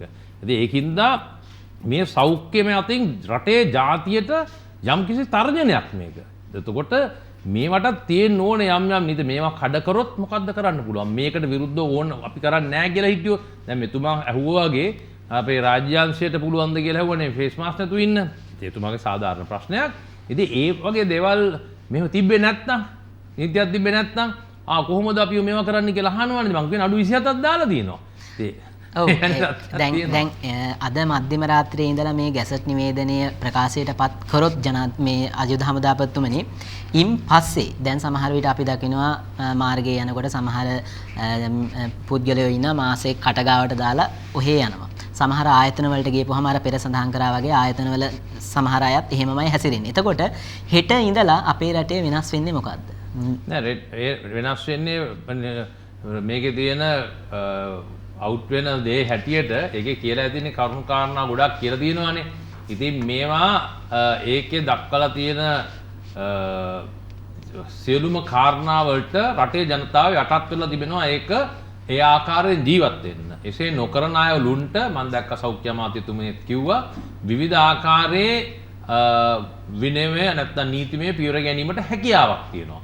එහෙව් කියලා දැන් අපි කියනවා පාරේ ලයින් එක කපන්න එපා බස් වලට කියනවානේ. අපේ රටේ හැම වෙලාවෙම කැපුවා කියලා ගෙහුවේ නෑනේ. හරිද?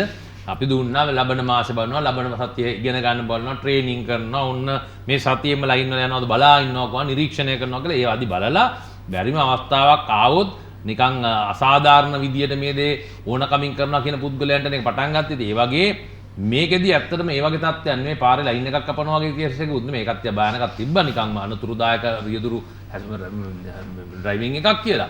යතුරු පැදියේ හිස් ඇසුම් නැතුව ගියා වගේ. ඔව් ඊටත් හපන්නේ. ඉතින් ඒක අඩුම ගාන එයාටනේ මොකක් හරි ඩැමේජ් එකක් වුණොත් තමයි ඒකින්දනේ හිස් ඇසුමක් දාන්න කියන්නේ මේ මෙයාගේ ඔළුව අර මිනිස්සයාගේ වැදුනා කියලා හෙල්මට් එකක් දාගෙන ඉත්‍යාගේ ඔළුව වැදුනා කියලා මෙයා මිසක් එයාගේ ඔළුවට මොනවත් වෙනව නෙමෙයිනේ. නමුත් එයාගේ ආරක්ෂාවට මේ කරනවා වගේ තමයි මේකෙත් ඇත්ත තත්ත්වය බැලුවම මේක තිබිය යුතුයි. ඉතින් මම දකින්නේ ආරක්ෂාව තමුන්ගේ ජනතාව සමහර කට්ටිය මේවට අනුගත වෙන්නේ නැති කට්ටිය ඉන්නවනේ. සමහර කට්ටිය අමතක වෙනවා. මේ ඒ කියන්නේ දහමදාපෙන් දැන් හෙට උදේ ඉඳලා අපි දකිනවා මේ වර්තමානයේ මේ පහුගිය දින කිහිපය අපි දැක්කා මාසයක්ක් නැතුව ජනතාව මහා මාර්ගයේ ගියා. හෙට ඉඳලා හැම ගියොත් නීතිය ක්‍රියාත්මක වෙනවා. ඔව් අනිවාර්යයෙන්ම දැන් මේක අවුරුද්දක් පස්සේ මේ ක්‍රියාත්මක විය යුතුයි. හරි ක්‍රමයට ක්‍රියාත්මක විය යුතුයි. නමුත් අපි ඇවිල්ලා කොහොම මේ සාධාරණ අපේ ශ්‍රේෂ්ඨ ජනතාව හැන්ඩල් කරන්නේ සාධාරණ ක්‍රමවේදයක් නැති පොලිසියනේ. හරිද? ඉතින් ඒ කට්ටිය මේක තවත් පුද්ගලයෙක්ට හානි කරන අන්දමේ අවස්ථාවක් දැක්කොත් මේ කට්ටිය කරයි. නමුත් බලාපොරොත්තු වෙනවා මේ නීතියට මේ නීතියක් තියෙන හින්දා කරන්න ඕන දෙයක් නෙමෙයි මේක. මේක තමුන්ගේ යුතුයකමක්. පළවෙනි කාර්යය තමුන් කොවිඩ් ආසාදිත නොවෙන්න වග බලා ගන්න ඕනේ. තමුන්ගේ කොවිඩ් වගේ තියෙනවනම් වෙන මිනිහෙට නොදී ඉන්න තමුන්ගේ ජාතික යුතුයකමක්. මේ රටේ ඉපදිච්ච ගමට ඉපදිච්ච දැන් අපි කියන්නේ අපි ගිහිල්ලා මැරෙන්න හරි යුද්ධයට යනවා. මොකද අපේ රටේ ඉපදිච්ච ගමට අපි කරන සේවයක් කියලා. ඒ වගේ මේ ජනතාවට ඇවිල්ලා තියෙන ප්‍රබල අවස්ථාවක් තමුන්ගේ රට වෙනුවෙන්, තමුන්ගේ ඉස්සෙල්ලම තමුන්ගේ පවුල වෙනුවෙන්, තමුන්ගේ දුවදරුවන් වෙනුවෙන් අසල්වැසියෝ වෙනුවෙන්, ගම වෙනුවෙන්, පොදුවේ නගරය වෙනුවෙන් සහ රට වෙනුවෙන් කරන්න පුළුවන් මේ අවස්ථාව. ඒක තමයි මම පෙරේදා මම මීට ඉස්සරත් channels වල සමහරට ඊයේ ආවම පස්සේ මම වෙන නාලිකාවට ගියාම කිව්වා පෙරේදා සවස් භාගයේදී අපි ගෙන්නුවා මේ කර්මාන්ත පුරවල් වල ඉන්න කර්මාන්ත ශාලා අධිපතිවරුන් කළමනාකාරීත්වය ගෙනලා ඔවුන්ට මේ අධිකරු ජනාධිපතිතුමාගේ උපදෙස් පරිදි මම ඔවුන්ට උපදේශක් දුන්නා. ඕක කියන්නේ උන්ට උන්ගේ මම ඉල්ලීමක් කරා ඔබගේ ආයතනයේ කොවිඩ් කිසිදු පුද්ගලයෙක් නැතුව රඳවා ගන්න ඔබ වග බලා ගන්න උත්සාහ කරන්න. ඔබුන්ට ඒ වගේ ප්‍රයිඩ් එකක් තියෙන්න ඕනේ. මේක තමයි මගේ අභිමානය. මගේ කර්මාන්තපුරේ ඉන්න මගේ කර්මාන්ත ශාලා 1500ක් ඉන්න මම එක්කෙනෙක්ටවත් කොවිඩ් ආසාදනය නොවි මම වරක බලා ගත්තා කියන. ඒක හොඳ නැද්ද? ඒ වගේ දේවල් තමයි තියෙන්න ඕනේ. එහෙම කරොත් අපිට රටක් වශයෙන් අනිවාර්යයෙන්ම හැම එක්කෙනාම පරිස්සම් වෙනවා. මේ නීති රීති අරවා මේවා ගෙනලා තියෙන්නේ ඒකට අනුගත නොවන කට්ටිය රැක බලාගෙන අනිත් කට්ටියගේ ආරක්ෂාව වෙනුවෙන්නේ. එහෙම නැත්තම් කාටවත් මේ හානියක්වත් කාණ්ඩයක් පීඩනයක් ඇති කරන්න දෙයක් නෙමෙයිනේ. රටේ ජාතික ආරක්ෂාව නිමිත්ත මේවා ගේන්නේ. වෙන කිසිම හේතුවක් නෙමෙයි. ඉතින් එතකොට ඒ අර කඩන කට්ටිය වෙනුවෙන් ඕනකමක් නැතුව ඕනකමින්ම මේ අවබෝධතා කරන කට්ටිය වෙනුවෙන් කරන දෙයක්. නැත්තම් සාමාන්‍ය පුද්ගලයෙක් නෙමෙයි. ඔබයි මමයි මොන නීතියකින්වත් කලබල වෙන්න දෙයක් නැහැ. අපි ඒ කියන විදිහට ක්‍රමයට නම් බය වෙන්නත් ඕනෙත් නැහැ. අපිව අල්ලගෙන යන්නත් බෑ. එහෙම කරන්න බෑනේ ඉතින්. ඒකින්ද යම් කිසි නීතියකින් පිටව නීතියක් එන්නෙත් නැහැ. මෙතෙක් බාන්න මේ දැන් මාස ගාණක් ගිහලා මේ නීතිය ගේන්නේ. ඇයි ඒ ගේන්න වෙලා තියෙන්නේ? මොකද මෙතෙක් කල් සමහර ගුවා මේ නීතිය අර මොකද්ද හෙට එනවා අනිද්දා එනවා කිය කල් මරනවා කියලා. එහෙම කතාත් කිව්වා. නමුත් අර ගරු අමාත්‍යතුමී ඊයේ රාත්‍රියේදී තිබ්බ නාලිකාවකදී කිව්වා මම මේක පෙරලලා මේ පැත්ත පෙරලලා ආපහු බලලා දානවද නැද්ද හිතලා බලලා මේ දැම්මේ කියලා. මේක කැමැත්තෙන් නෙමෙයි මේක යොදවන්නේ. මොකද මේකෙන් යම්කිසි පුද්ගලයෙක්ට දඩුවමක් දෙන්න පුළුවන් ක්‍රමවේදයක්. ඉතින් එතකොට මේ ගැන හිතලා තමයි කරයි කියලා. මේක අල්ලගෙන හිටිය පුළුවන් තරම් නොදා මේක කතා කරලා කතිකාවලින් මෙවැනි මාධ්‍ය සාකච්ඡාවලින් රට දැනුවත් කරලා මේක කරන්න.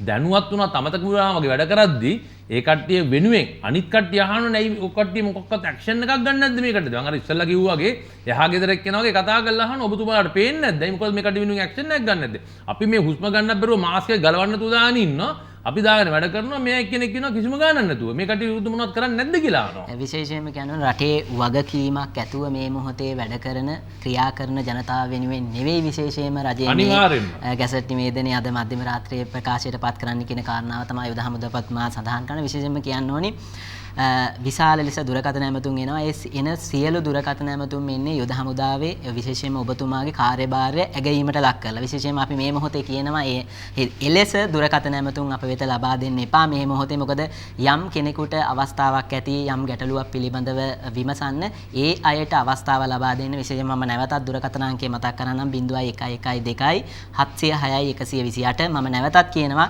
යුද හමුදාපතිතුමාගේ රජයේ ඒ වගේම තමයි සෞඛ්‍ය අංශයේ වැඩපිළිවෙල පිළිබඳව සුබපතලා මේ වෙලාවේ දුරකථන ඇමතුම් අපිට අරගෙන මේ සම්බන්ධතාවයේ යම් කෙනෙකුට ගැටලුවක් ඇති ගැටලුව තියෙන පුද්ගලයාට විමසන්න අවස්ථාව දීලා එවැනි දුරකථන ඇමතුම් අපේ වෙත ලබා නොදෙන්න කියලා කාරණිකව ඉල්ලා සිටිනවා. මම කැමැතියි නැවතත් යුද හමුදාපතිතුමනි මෙලෙස ප්‍රශ්නයක් අහන්න. විශේෂයෙන්ම අපි දකිනවා නැවත වතාවක් මේ රටේ සෞඛ්‍ය ශාස්ත්‍රයේ පහසුකම් මදි. දැන් විටින් විට දානවා රෝහල් ප්‍රමාණවත් නැහැ. රෝහල් වල ඇඳම් ප්‍රමාණය සීමිතයි. මෙච්චර ප්‍රමාණයක් තියෙන. ඒ වගේම තමයි අපි දැක්කා ගාල්ල ප්‍රදේශයේ රෝහලක් ගන්න ගියාට පස්සේ මේ පැත්තේ ප්‍රබල දේශපාලඥයෙක් ඒ රෝහල ගන්න එපා කියලා විවිධ ප්‍රශ්න ආවයි කියලා නොඑක් දේවල් තියෙනවා. ඇත්තටම අපේ සෞඛ්‍ය අංශයේ පහසුකම් මදි. ඒ කියන්නේ පහසුකම් අවම වෙලාද තියෙන්නේ. ඒ පිළිබඳව ඔබතුමාලායි කටයුතු කොහොමද කරන්නේ?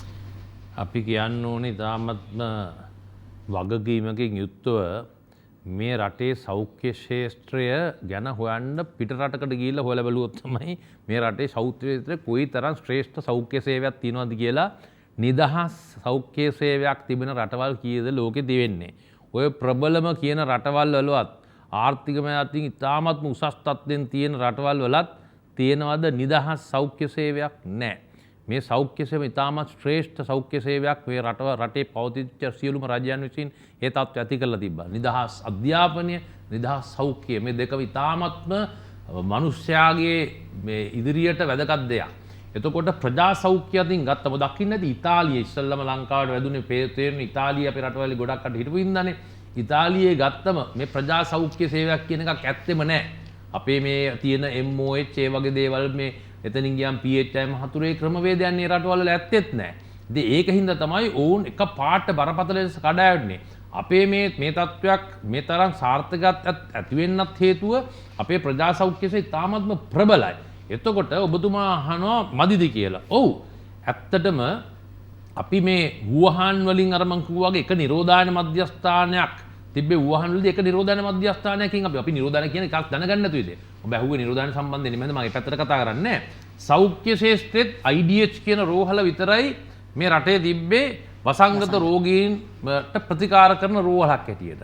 ඒකට ඒකෙන් පටන්ගෙන ඊට පස්සේ එතනම තියෙන මුල්යාරේ රෝහලට ගිහිල්ලා ඉරණවිල රෝහලක් හදලා හෝමාගම රෝහල වැඩි දියුණු කරලා එතනින් ගියාම ඔහොම මුළු රට පුරාම ගිහිල්ලා මේකට විශාල රෝහල් සංඛ්‍යාවක් අරන් තියෙනවා.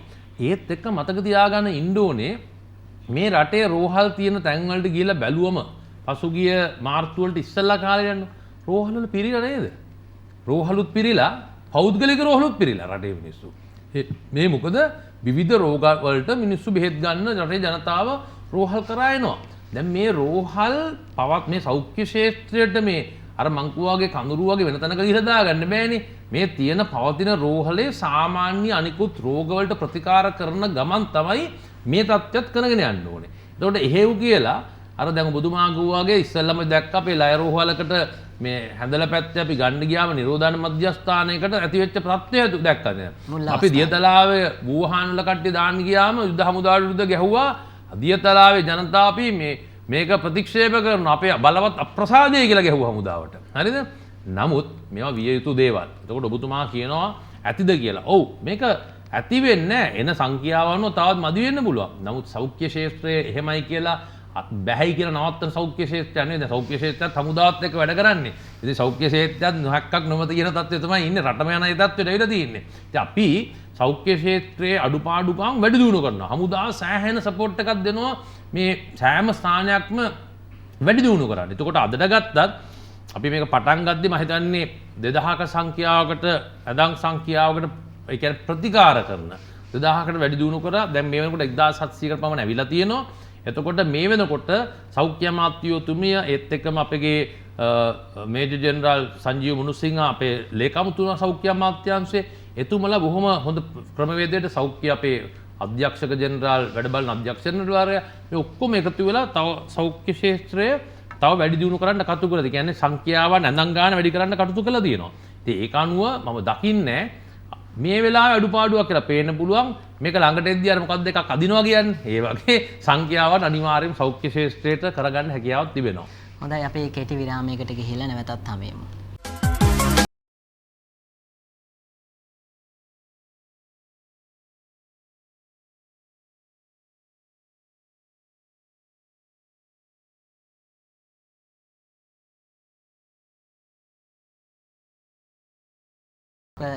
නැවතත් සම්බන්ධවන් විශේෂයෙන්ම සජීවීව ගෙවුණු සතිය වැඩසටහන සමගින් අද අප සමග සම්බන්ධ වෙන්නේ ශ්‍රී ලංකා යුද හමුදාපති ලුත්නර් ජෙනරාල් සවේන්ද්‍ර සිල්වා මහත්මයා. විශේෂයෙන්ම අපි කතා කරමින් සිටියේ කොවිඩ් පැතිරීම වැළැක්වීම සහ මහජන වගකීම සම්බන්ධයෙන්. විශේෂයෙන්ම අප කැමති නැවත වතාවක් අපේ දුරකථන අංකය මතක් කරන 0112 706 128 කියන දුරකථන අංකයෙන් අප හා සම්බන්ධ වෙන්න පුළුවන් ඔබට. විශේෂයෙන්ම මම කැමති නැවත වතාවක් යුද හමුදාපතිතුමනි ඔබ දෙසට හැරෙන්න.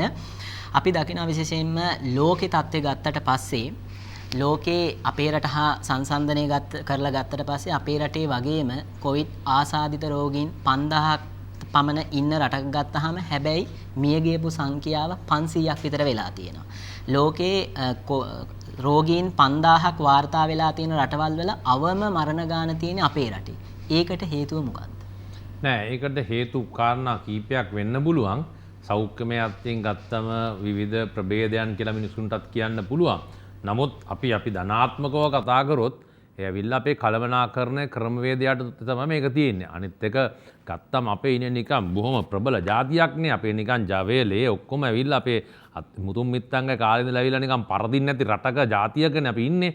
අපි මොන ආගම් මේවා තිබ්බත් අපි ශ්‍රී ලාංකික ජාතිය ඇවිල්ලා බොහොම ශක්තිමත් ජාතියක්.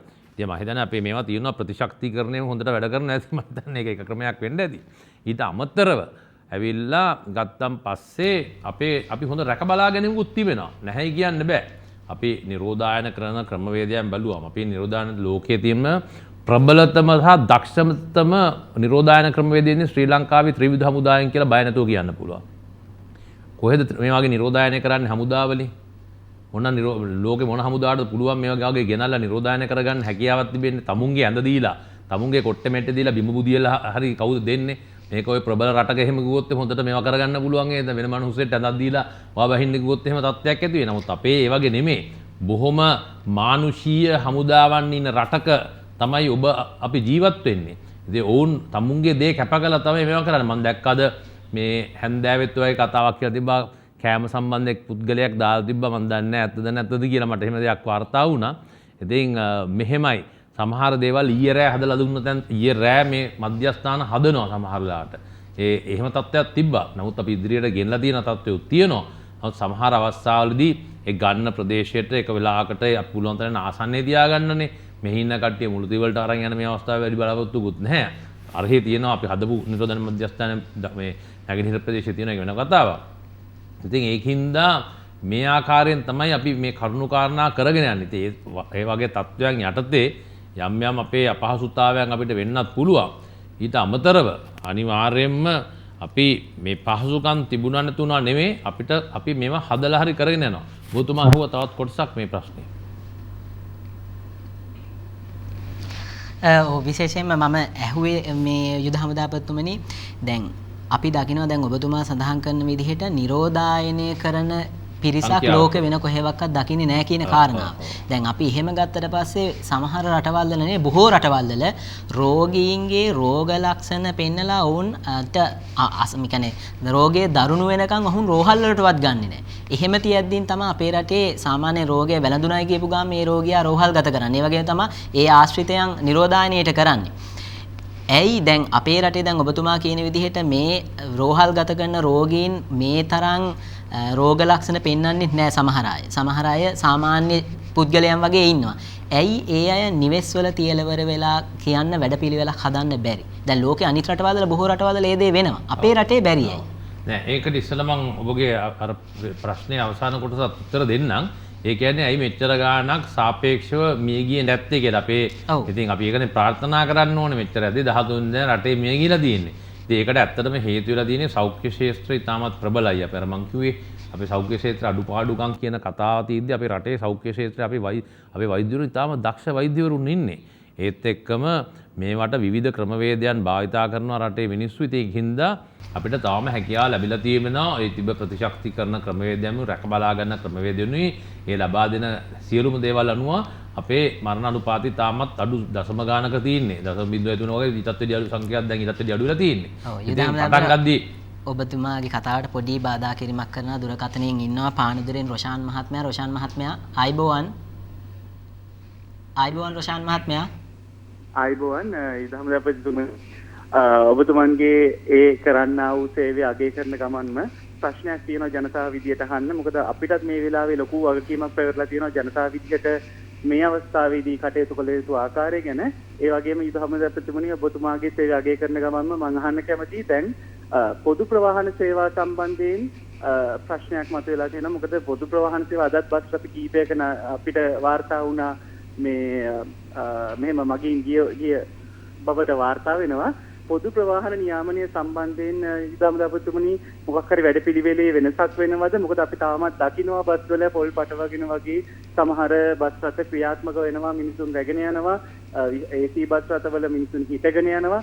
ඉතින් ඒ වගේ දේවල් දකින්නවා තාමත්. ඒව සඳහා විශේෂ නියාමනයක් තිබෙනවද? එතකොට අර මිනිසුන්ගේ වගකීමත් ඒ අතරින් පැහැර හැරීමක් වෙනවා. ඇත්තටම අපේ අතිනුත් ඒ වගේ දේවල් ක්‍රියාත්මක වෙද්දී ඉදහමදාපතිතුමනි. ඔබම ස්තුතියි ඔබතුමාගේ ප්‍රශ්නෙට මම හිතන්නේ මම ඊයේ දැක්කා අපේ ප්‍රවාහන අමාත්‍යතුමා ගාමේ ලොකුගේ මැතිතුමා ඒ වගේම අපේ දිලුම් අමනුගේ මැතිතුමා බොහොම ක්‍රියාශූරී විදියට මේ සම්බන්ධයෙන් ගොඩක් කටයුතු කරන එතුමා විශේෂයෙන්ම දිලුම් අමනුගේ මැතිතුමා අපිටත් විශාල වශයෙන් කතා කර මේක මෙහෙම නේද විය යුතු කියලා අපිවත් දැනුවත් කරනවා. උන් කරන සම්බන්ධයෙන් විශේෂම කාර්යසාධක බලකායට කතා කරනවා. ඉතින් අපි දැකලා තියෙනවා මේ දේවල්. ඉතින් එතුමලා මේ ජාතික ආරක්ෂාව සෞඛ්‍ය ආරක්ෂාව පවත්වාගෙන යමින් කළ යුතු දේවල් විවිධ උපදෙස් ලබා දෙනවා ජනතාවට සහ විශේෂයෙන්ම ප්‍රවාහන කටයුතු සම්බන්ධ වූ ඒ හිමිකරුවන්ට නැත්නම් ඒ කළමනාකාරීත්වය දැනුම් දෙනවා. නමුත් ඉතින් ඔබ දන්නවා බයමාය දෙන්නම දන්නවා බස් වගේ දේවල් දුම්රිය නෙමෙයි විශේෂයෙන්ම දුම්රියත් වගේ තියෙන්න පුළුවන් නැතුව නෙමෙයි නමුත් බස්වල ආමිතින් එතුමලා ඔවුන්ගේ අවස්ථාව ඔවුන්ගේ ඒ බස් එකේ විදම දරා ගන්න සමහරලාට ලාභයක් ලබන්න මේ වගේ දේවල් කරනවා ඇති. ඒත් එක්කම තවත් වෙන්න පුළුවන් සමහර අය වුන් බස් මම හිතන්නේ අඩුවට දානවත් දන්නේ නැහැ පාරට. එහෙම වුණොත් කොහොම හරි ඒ කියන පුද්ගලයා ඒ ස්ථානයේ සිට අනිත් ස්ථානයේ දක්වා කෙසේ හෝ යන්න බලනවා. මොකද ඔවුන් රාජකාරී නැත්නම් සේවාවට රපෝර්තු කර යුතු හින්දා. ඉතින් මේ දේවල් හින්දා වෙන්න පුළුවන් මේ තත්ත්වෙ තිබෙන්නේ මේ කාරණා දෙකම. බස් එකේ යන කට්ටියට ඕනවටත් එළිය පටව ගන්න ඕනකමත් ඇති. අනිත් කට්ටිය පාරට ආවන් පස්සේ බලන්න පුළුවන් එක ඉක්මනේ පාරට ඇවිල්ලා පාර හිටගෙන ඉන්න බලාපොරොත්තු වෙන්නේ නැහනේ. හැක ඉක්මනෙන් තමුන්ගේ ආයුතු ස්ථානට යන්න. ඉතින් මේ ක්‍රමවේදයන් සෞඛ්‍ය පුරුදු අමතක කළා දාලා මෙහෙම නැගලා යනවා වෙන්න පුළුවන්. මේ දෙකම වෙන්න පුළුවන්. නමුත් අපි පොදුවේ කෙසේ හෝ ඉතින් අපිට කියන්න ලේසි මේ මටත් මෙතුමාගේ උත්තරයට දෙන්න පුළුවන්. ප්‍රායෝගික ප්‍රශ්න ඇති. ඉතින් ඒ ප්‍රායෝගික ප්‍රශ්න තියෙදි තාමත් අසාධාරණයි අපි මිතින් මේක අරක වැරදි මේක හරිද කියන එක. නමුත් ඇත්ත විය යුත්තේ ඇත්තටම වෙනවා නම් වෙන්න ඕන ක්‍රමය තමයි අර කිව්වාගේ සීට් ගානට යන එක තමයි වෙන්න පුළුවන් නම් හොඳ. නමුත් මේක කොයිතරම් දුරට කරන්න පුළුවන්ද කියන තත්වයක් යම් කිසි ප්‍රශ්නාර්ථයක් තියෙනවා. ඔව් ඒ වගේම තමයි අපි දකිනවා මේ වෙනකොට දේශීය ආයුර්වේද අමාත්‍යාංශයෙන් විසින් මේ ප්‍රතිශක්තිය ජනක සම්බන්ධයෙන් ප්‍රවර්ධනයක් කරගෙන යනවා. මේකේ යම් සාර්ථකත්වයක් තියෙනවද? මෙහෙමයි මේක බලන විදියටනේ තියෙන්නේ. අපතිගරු ජනාධිපතිතුමා අග්‍රාමාත්‍යතුමා ප්‍රමුඛ රජයේ විසුණුත් අපේ දේශීත්වය වැඩි දියුණු කරන්න තමයි මේ අලුතෙන් පවත්වලා ඉන්න රජය ගොඩාක් වෙලාවට ක්‍රියා කරන්නේ මේ தත්ත්වයට රට රැගෙන යාමට. ඉතින් ඒකෙදි එක හොඳ අවස්ථාවක් හැටියට දකින්න අපේ මේ දේශීය වෛද්‍ය ක්‍රම ලෝකයා හමුවට අරන් යන්න. අර කිව්ව ඔටුන්න හිමි කුමරත් ඇවිල්ලා ආයුබෝවන් කියලා මහා බ්‍රිතාන්‍යයේ අමතලා ලෝකයේ අනිත් රටවලුත් ආයුබෝවන් කියන තත්ත්වයට ගෙන්නාවේ අපේ රටේ ආයුබෝවන් එකනේ. ඉතින් ඒ වගේ අපේ රට ඒ තත්ත්වයක් ආවා. ඒ වගේ තමයි ඔබ දකින්න ඇති මේ ලෝකයේ විවිධ රටවල් වලින් සාමාන්‍ය ඉස්සර තිබ්බේ අපේ රටට එන්නේ විදේශිකයන් සංචාර වලට අවිල්ලා ක්‍රමවේදයකට වැඩිය වෙනස් දැන් තියෙනවා දේශීය වෛද්‍ය ක්‍රමයන් සඳහාම මේ වගේ ආයුර්වේදික් මෙඩිසින් සඳහාම මේ එන ටුවරිසම් ආයුර්වේදික් මෙඩිසින් කියන එකටම එන ටුවරිසම් එකක් නැත්නම් විදේශිකයන් ලංකාවට පැමිණෙන ප්‍රදේශ තිබෙනවා. ඒක මේක හින්දා නෙමෙයි ඊට ඉස්සෙල්ලත් තිබ්බා. ඉතින් මේ අවස්ථාවේදී ඔබතුමා කියන වගේ අපි ගෙන්නුවා කාර්යසාධක බලකායේ විසින් ජනාධිපතිතුමාගේ උපදෙස් පරිදි මම අපේ කාර්යසාධක බලකා මූලස්ථානයට ගෙන්න ගත්ත ලංකාවේ ඉන්න හොඳම මේ දේශීය නැත්නම් ආයුර්වේද හෝමපති මේ කියන ක්‍රම හතරෙම ඉන්න කට්ටිය දක්ෂයන් කියන කණ්ඩායම් අපි ගෙන්න ගත්තා. ගෙන්න ඔවුන් එක්කත් අපි සාකච්ඡා කරා. ඊට පස්සේ අපි ඔවුන්ගෙන් කණ්ඩායමක් තෝරගන්න කියලා ඔවුන් විසින්ම ඔවුන්ගේ යම්කිසි කට්ටයක් තෝරගන්න කියලා නියෝජනයක් තෝරගන්න කියලා ඒ නියෝජිතයන් අපි ආයුර්වේද වෛද්‍ය කොමසාරිස්තුමාට ඒක සම්බන්ධ කරලා දුන්නා. ඉතින් ඒක කරගෙන යන්න කියලා මම දැනුවත්ව එතුමලා ඔක්කොම එකතු වෙලා යම්කිසි ඔය කියන වගේ ප්‍රතිශක්තිකරණ ක්‍රමවේදයක් හැදුවයි කියලා කියනවා. ඒත් එක්ක තමයි මේකට මම ඉතාමත්ම අවංකව උත්තරයක් දුන්නොත් ඔව් ඔබතුමා මගෙන් හැව භාවිතා කරනවද? ඔව් මමත් භාවිතා කරනවා. නැහැ කියන්න බෑ. මොකද මේ වෙලාවේ ඉන්න ඒ කියන්නේ රෝගී වෙලා ඉන්න අයටත් මේක ලබා දීමක් කරනවද? එහෙම කට්ටියත් ඉන්නවා. මට ඒකත් මට කියන්න මම කරලා දුන්නා තියෙනවා. මොකද මම මගේ හමුදාවේ ඉන්න සෑම සොල්දාදුවෙක් මම ආදරය කරන ඒ කට්ටිය මම රැක බලා ගන්න ඕනේ. මට මගේ හමුදාවේ සොල්දාදුවෙක් මේකේ මියා ගන්න තත්ත්වයට යවා ගන්න බෑ. මගෙත් හැදුනා නිලධාරීන් දෙදෙනෙක්ට උදව් කරන්න කියලා කටුනායක ගුවන් තොටුපළේ දිද්දි. ඉතින් මට එක් පුද්ගලෙක් කතා කරලා කිව්වා මේක බීලා බලන්න අනිවාර්යයෙන්ම මේ පුද්ගලයාගේ ජීවිතේ කිසිම හානියක් වෙන්නේ නැහැ. ඔබතුමාගේ පරීක්ෂා කරලා බලන්න කියලා. ඒ අවස්ථාව අපි දුන්නා. ඉතින් සමහර අවස්ථාවලදී මේක පාවිච්චි කරන අකමැති කට්ටිය ඉන්නවානේ. ඉතින් නමුත් සමහර කට්ටිය පාවිච්චි කරනවා. අපිට මේක බටහිර මේ වෛද්‍ය ක්‍රම දේශීය දෙක අපිට මේවා කරගන්න අපි එක පැත්තකටවත් මේවා කරනවා නෙමෙයි මේ කතා කරන්නේ.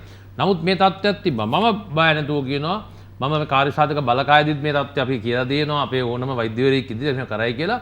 මම යුද හමුදාවේ මගේ විශේෂයෙන්ම මේ අවස්ථාවේ මේ ගැටෙන අපගේ විරෝධා රණවිරුවන්ට මට ඒ ආකාරයෙන් කිව්ව කට්ටියට මොකක් හරි අපිට බීලා හරි හොඳ මේක ගොඩ යන්න පුළුවන් නම් හොඳයිනේ. අපි ලබා දෙනවා. අපි හැම කෙනාටම කියන්නේ ඒ කට්ටිය පවුල් වලටත් ගිහිල්ලා මේක ලබා දෙන්න කියලා. ඉතින් එහෙම දේවල් කරනවා. නැතුව නෙමේ ඒකේ ප්‍රතිශක්තිකරණයක් තියෙනවා කියලා බලාපොරොත්තු වෙනවා. අපේ විශ්වාසයෙන් හැමදේටම තියෙන්නේ. ඉතින් මම විශ්වාස කරනවා මේ දේ තියෙනවා කියලා මම ඒක පාවිච්චි කරනවා. මගේ හමුදාවට මං තනියෙන් බුදු වෙලා මේ උත්සාහ කරන්නේ නැහැ. මම මගේ රටේ මගේ හමුදාය කට්ටියට ලබා දෙනවා. ඊටවත් තියෙනවා අපේ අසල්වැසියන්ටත් අපි ලබා දෙනවා. දෙන්න පුළුවන් ඔක්කොමට බදා. අපි සමහර කට්ටියට කතා කරලත් කියනවා. අපි කතා කරන කට්ටියට අපෙන් ඇහුවම මෙහෙමයි කියලා මාර වැඩේ නේද මේකද කියලා මෙන්න මෙතන තියෙන ටෙලිෆෝන් නම්බර් රත් දෙන්න ඕන මාත් ගෙනලා දෙන්නම් කියලා අපි උත්සාහ කරන දේවල් තියෙනවා. මේ හැමදේම කරලා අපි බලාපොරොත්තු වෙන්නේ මොකද මේකට එන්නතක් නැහැනේ ලෝකේ. අපි දන්නේ රටෙන් අපේ ලංකාවෙන් හදාගෙන ඉඳී කියලා. දේශීය වෛද්‍යවරුන්ටත් මේක කරගන්න පුළුවන් ඒත් දන්නේ නැහැ. ඉතින් අපිට පුළුවන්කමක් තියෙනවා නම් කුමන ආකාරයකින් හරි මේ කොවිඩ් වසංගත බෙහෙතක් නැති ලෝකේ මේ වෙනකොට සමහර කට්ටිය හදුවා කියලා කියනවා. අපිට යම් කිසි දෙයක් කරන්න ඕන ඒක අපි කරන්න ඕනේ. ඔව් ඒ වගේම තමයි උදාහරණ දැන් අපි දකිනවා ගම්පහ දිස්ත්‍රික්කයේ බොහෝ ප්‍රදේශ මේ වෙනකොට පොලිස් ඇඳිරි නීතිය මේ නිරෝධායන ඇඳිරි නීතිය යටතේ පවතින්නේ. අපි දැක්ක විශේෂයෙන්ම දැන් මීට මාස කිහිපයකට පෙර රටේම මේ නිරෝධායන ඇඳිරි නීතිය දාපු වෙලාවත් එක්ක දැන් යන්තම් රට ඔළුව උස්සගෙන රටේ ජනතාව ඔළුව උස්සන් යන මොහොතක් මේ. විශේෂයෙන්ම මේ අවස්ථාවේ රටේ ඇඳිරි නීතිය දාපු අවස්ථාවේ රටේ ඇතැම් ජනතාව කියන්නේ ආර්ථික තත්ත්වයෙන් ඉතාම අඩු තත්ත්වයේ ඉන්න ජනතාව තමන්ගේ කනකර ආභරණ පවා උකස් තියලවර වෙලා එදිනෙදා තමන්ගේ ජීවිතය ගෙනියපු අවස්ථා බොහෝමයක් අපි දැක්කා. එතකොට මේ වෙලාවේ ඒ වගේම ගම්පහ දිස්ත්‍රික්කයේ ඒ තත්ත්වය බලපාලා තියෙනවා. ඒ දිස්ත්‍රික්කයේ ජනතාවත් මේ වගේම ආර්ථික තත්ත්වයෙන් පෙළෙන බොහෝ ජනතාවක් ඇති. ඒ ජනතාවටත් මේ ගැටලු ඇති. ඒ ජනතාව සඳහා යම් කිසි ක්‍රියාමාර්ගයක් රජයක් විදිහට ගන්න ඔබතුමාලා සාකච්ඡා කරලා තියෙනවද? මොකක්ද ඒ ජනතාවට ඔබතුමාලාට කරන්න පුළුවන් විශේෂයෙන්? මම කියන්නේ ආර්ථික තත්ත්වයෙන් ඉතාම අඩු තත්ත්වයේ ඉන්න ජනතාව වෙනුවෙන්. ඔව් දැන් ඒක තමයි ගිය පාර ඔබ දන්නේ නැති කිසිම දිනපතා වැටුප් ලබන අයවලුන් වෙනුවෙන් ගිය පාර මම හිතන්නේ යම් කිසි රුපියල් 5000ක් වගේ මුදලක් දීලා මේවා කරා. ඊට අමතරව බඩු මලු දෙන ක්‍රමවේදයක් තිබෙති. මේ අවස්ථාවෙත් රජය විසින් ගත යුතු ක්‍රියාමාර්ග සියල්ලක්ම අරන් තිබෙනවා. ඒත් එක්කම යම් කිසි ආකාරයක මේ ආර්ථිකයේ වැටෙන ඒකනේ සමහර කට්ටිය අහනවා ඇයි ලොක්ඩවුන් කරන්න බැරි කියලා අහනවානේ. ලොක්ඩවුන් කියන එක අධිකරු ජනාධිපතිතුමාට රජයට පුළුවන් ඊළඟ පැය මේක කරන්න. කළා ඔක්කොමට ගෙවල් වලටලා ඉන්න කියන්න පුළුවන්. නමුත් ඒකෙන් කී දෙනෙක් පාරට යන තත්ත්වයක් තියෙන අපිටම කතා කරලා කියනවා අපිට කීයක් කෝල්ස් දෙනවා දීලා කියනවා අනේ මේක මේ අධිකරු ජනාධිපතිතුමාට පණිවිඩ දෙන්න මේක ලොක්ඩවුන් නම් කරන්න එපා. අපි වැටිලා බිම පෑගිලා ඉන්න මොහොතේ යන්තම් මේ කෙලින් වෙලා කකුල් දෙකෙන් හිට ගන්න ගත්තා විතරයි මේ තත්ත්වය ඇතුනේ ආයෙනම් ලොක්ඩවුන් නම් දාන්න එපා කියලා එහෙම කියන කණ්ඩායමුත් ඉන්නවා. ඒකින තමයි රජයක් ඉතාමත්ම වගකීමක් සහිතව මේ රජයේ ජනාධිපතිතුමා අගමැතිතුමා මේ පාලනය කරන්නේ අත්‍යවශ්‍ය ප්‍රදේශවලට පමණක් හැකිතාක් දුරට නිරෝධායන ඇඳිරි නීතිය යොදවමින් ඕකේ ඒ වගේ යොදවමින් අනිත් ප්‍රදේශවලට උපදෙස් ලබා දෙමින් මේ අනුව හැසිරෙන්න කියලා මේ தත්ත්වය පවත්වාගෙනත් යනවා. අපි දන්නවා ඔබතුමාට මේකේ පැහැදිලිවම කියන්න ඕනේ දැන් ගත්තම මේ ඇඟලුම් කර්මාන්ත ශාලා විශේෂයෙන්ම අපනයන කලාපයේ තිබෙන ඇඟලුම් ශාලා වලට විවිධ ලෝකයේ මේ කොවිඩ් එකත් එක්ක සමහර අසල්වැසි රටවල් වලට නැති වෙලා ගිහිල්ලා තියෙනවා. විවිධ ඇඟලුම් විතරනේ අනිකුත් කර්මාන්ත ශාලා පිටරටට අපි අපනයන කරන ගොඩාක් දේවල් ආවම අපි සමහර විට මේ මාස 3 ඉදිරි යම්කිසි මාකට් එකක් දියුණු කරගෙන තිබෙනවා. වෙන රටවල් වලට ගියවත් අපිට ලැබිච්ච තත්ත්වයක් තිබෙනවා. දැන් මේක ආවම් පස්සේ මේ තත්ත්වයටදී මේවා වහගෙන දුවද්දිත් යම්කිසි වුන්ට අපහසුතාවයක් මොකද ආපහු ඒ කට්ටිය දුන්නේ නැත්නම් ඒ ඕඩර් එකක් සමහරලාට ඒ කට්ටියට ආපහු ගන්න බැරි වෙන්න පුළුවන්. ඔහුම මේව මගහැරෙන්න පුළුවන් අනිත් රටක වගේ.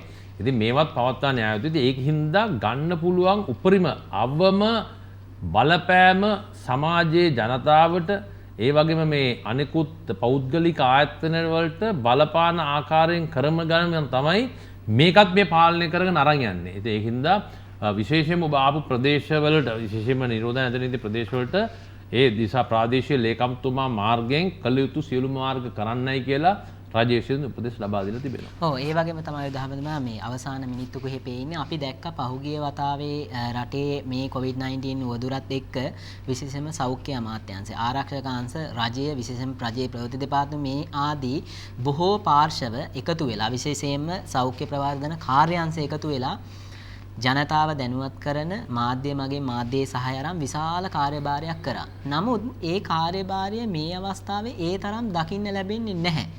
ඒකට හේතුව මොකක්ද? මෙහෙමයි ඉතින් කරන්නේ නැහැ කියන්නේ කොහොමද කියලා මට හිතා ගන්න ඔබතුමාගේ ප්‍රශ්නෙට කරනවා නොකරනවා කියන ඔබතුමාලා මාධ්‍යයේ ඉන්න දකින්න ඇති මට වැඩිය හොඳට මම මාධ්‍යයේ නැති වුණාට හැම වෙලේම. නමුත් ඔබතුමා බාන්නකෝ දැන් මං රටේ මේ කාර්යසාධක බලකාය ප්‍රධානීය වශයෙන් උදේ පාන්දර 5 මාරි ඉඳලා සියලුම නාලිකාවලට වුන් බලාපොරොත්තු වෙනවා. මගේ ආසාවට නෙමෙයි. ඕම් බලාපොරොත්තු වෙනවා මං අවම වශයෙන් උදේ පාන්දර 5 මේ කීයට දැන් මේක ඉවරලා කියලා 5 වෙද්දී අනිවාර්යයෙන්ම නැගිටලා විස්තරත් ඔක්කොම අහන්න මගේ කටින් වැරදි විස්තර දෙන්න හැකියාවක් නැහැනේ. ඉතින් 5 මාරට ගුවන් විදුලි නාලිකා සාමාන්‍යයෙන් 5යි කාලේ ඉඳලා මගෙන් ගන්නවා.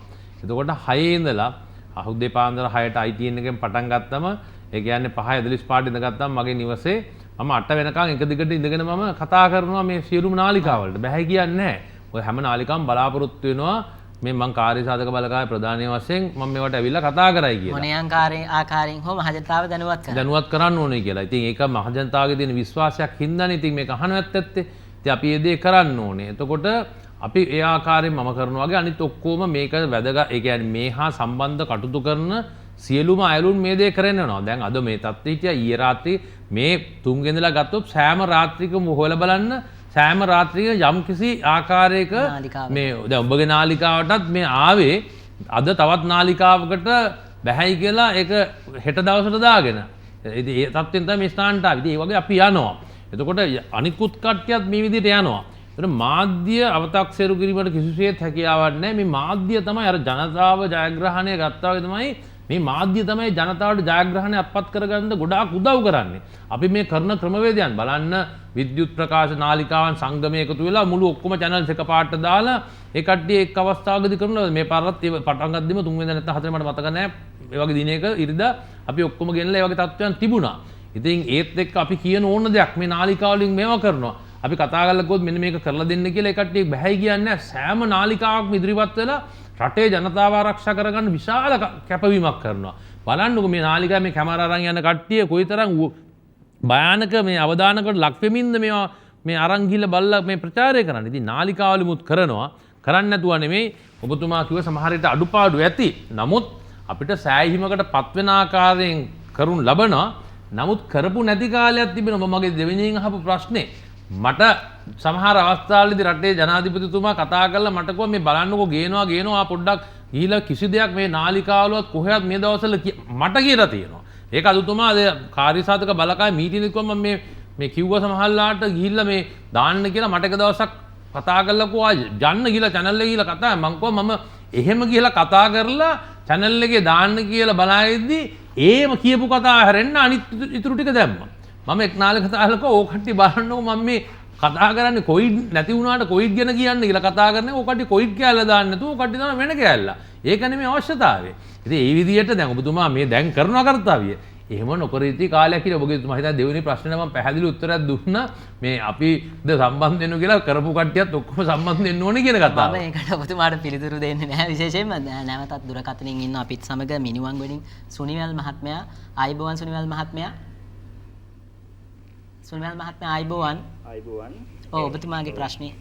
ස්තුතිවන්ත වෙනවා TN channel එකට. සුනිවල් මහත්මයා ඔබතුමාව ඇහෙන්නේ නැහැ. මට ඇහෙනවා. ඔව් ඔබතුමා කියන්න. ඔව් TN ආයතනයට මම ස්තුතිවන්ත වෙනවා අවස්ථාව ලබා දුන්නට. ප්‍රථම මම අපේ යුද හමුදාපතිතුමාට ස්තුතිවන්ත වෙනවා අපේ රට වෙනුවෙන් මේ කරන මෙහෙයට.